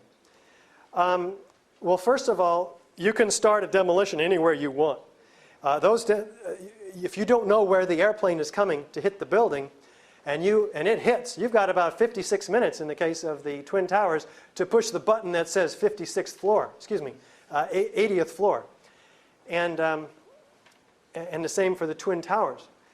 Also, and alternatively, those airplanes, I think the 767s are outfitted with remote pilot and can be flown remotely by controllers from the ground, and could presumably be flown to any floor if they wanted it to, if they have that degree of accuracy. I encourage you to take a look at pilots for 911truth.org and learn a whole lot more. They have a great video coming out. Question over here? Here. Yeah, there's two things. I've seen aerial photographs. There were thermal photographs that showed the buildings after they were down and how hot it was weeks after that. Is that valid information? It wasn't on your, I didn't see it in your film. Yeah, it was there. I had a clip of 9/11 Mysteries, which again you can purchase for just $1, the DVD out here. It indeed shows that there were temperatures up to 1,500 degrees on the surface, as seen by some satellite by NASA, I believe. And is there a clip of that woman that actually said the Building 7's come down, but it hadn't come down yet? Yes, there is a clip. I showed you just the photo. Yeah.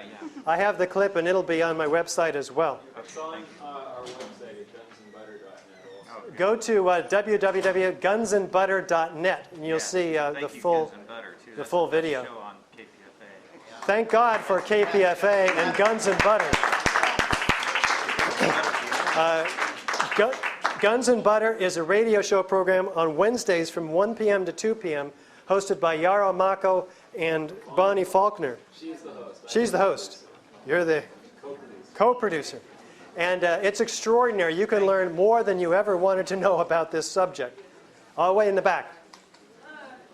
Has there ever been any test of nuclear materials, or can there be, and what is your opinion about the possibility of nuclear materials in those explosions? Could many nukes have been placed to account for all the explosiveness, as well as, by the way, the mushrooming clouds that we see on the top of the Twin Towers, which could only be produced by an incredible amount of heat, much more so than the flimsy fires that were going. No, Stephen Jones says, and others have analyzed the ground for radiation, which would be involved in any nuclear device, and have found zero evidence of radiation. I had seen a film called 9/11 Eyewitness, where there are helicopters going across the buildings, and on top of the building, when the first building goes down, there's a flash of light. In your film or in your presentation, there was a device that is sort of a remote device that's spoken about. What would the flash of light? Would you have any idea as far as that? No, I don't speculate about helicopters. I know they were there. We've seen them in the videos. I don't know who they were or what they were doing, and I don't have information about flash of light. Maybe somebody else does. Other question in the back? Has there been any kind of investigation as to where the top demolition experts in the world were during the time of the collapse of the towers and the period leading up to, say, the top 20 experts of demolition in the world? This seems like an act done by the people who are at the top of their game. And Yeah, there'd be. done many times before. In fact, FEMA has. Out rather than in, though. FEMA has suggested that that this. Oh, sorry, I got off track. An investigation as to whether the top demolition. Fire away, John. This is John Wright. He's involved with our organization. One thing you should know is that Controlled Demolition Incorporated, which is run by it's family owned and operated by the Loiseau family. They had the primary contract to clean up the site. They also cleaned up the Oklahoma City site. If you do research into that, you'll find out that there were multiple bombs in the building in Oklahoma. The other thing you should know about Controlled Demolition Incorporated is that just a little while after 9/11, they decided to relocate their headquarters out of the U.S. into the United Kingdom, which I find very interesting, since they've been here for decades. Another question in the white hat. I think Stephen Jones suggested that that type of thermate, the quality of it was probably military only, and probably was a military job, not a private job. There are almost as many private military operatives now as we have in the Army. So we can't tell, even with our own armed forces, who's private and who are the public soldiers, if you will. So indeed, I wouldn't want to speculate which was which. In the back. It was barium nitrate that was only in government and patented thermates. That's the trace element that he found in the dust in the apartment from the lady who spoke at Sonoma State. Stephen Jones found barium nitrate in the dust. And your point about that is? It's only in government patented thermates. It only occurs in government patented. But the government patented stuff could have been sold or given to private parties. We don't know. We need an investigation to get to the bottom of this question. I think it's very unusual that the French film crew happened to be on that street to take that very first shot. It doesn't seem like that. I mean, it seems like it was a setup. I mean, that they were there right in the line of fire so perfectly. A coincidence that the French film crew was right there to film the first hit on the North Tower. And FEMA was there. That's quite a coincidence, too. Over here and then over here. What's chilling about the film crew is... Speak real loud. We got a little bit of noise outside. Yeah, what's chilling about the film crew is that they had a clear shot. If you've ever been to Manhattan, you can't see the World Trade Center from many places. But they had a clear shot. And when the plane hit and every fireman was looking at the building, the chief of the fire department was looking at the photographer. Oh. And you can see that on the film. He's That's the interesting. photographer shooting the World Trade Center. Everyone's going, oh shit, look at that. And the chief is looking at the photographer. Emily, you had a question. I just had a question. As a person that's just seen your presentation, on your website or anywhere, is there somewhere we can put our name as a commitment, to help through? Do you guys have some kind of anything to sign? I mean, I've been working a lot of organizing, and everybody's just putting their name down and saying, look, I'm a person here. I mean, do you have a format for that? That's great. These are the kind of questions that I love to hear. How can I help? What you can do, you can go to our website right now. It's a temporary website because we've got a lot of work to do to get the active one going. And nevertheless, you can send me an email through that website and tell me who you are, what you can do, how you could support us. Perhaps you're a website designer. We need a little bit of help there. And we also do this out of our pockets. We have full-time jobs, and we're about $3,000 in the hole because it takes a lot of money to do this. So you'll have an opportunity, once our website gets going up, to donate too. In addition, you can actually join Architects and Engineers for 9/11 Truth as an affiliate, even if you're not an architect or engineer. So thank you. Another question? In the back. In calling for another independent investigation or hearing, seeing as how the commission that we did get was such a whitewash, how do you visualize an independent body being set up, or what shape would it take, or the process? Yeah, it's very important. What kind of independent investigation would really be independent? How can we guarantee that process? I don't have an answer. Maybe the woman in blue does. Well, Dennis Kucinich here states that he's interested in a 9/11 inquiry and solidly states there will be one done by the Domestic Policy Committee, which he is chairman, and perhaps by September this year. That's a great start. You have somebody with integrity in Dennis Kucinich who has stated that he will do this, provide this independent inquiry. We need to put legs under him. We all need to tell everybody we know this is how this is spreading. We're talking about millions of Americans, and it's just growing by leaps and bounds. Emily. Okay, one more question in the back. Have I presented this to Lynn Woolsey? I apologize, I don't know Lynn Woolsey. Would you tell me who she is? Your congressman up here. No, I haven't. If you set up a meeting, I will come and present it to her. And it won't be 2 hours long. We'll make it less than an hour for her, okay? Thank you all very much. I really appreciate it.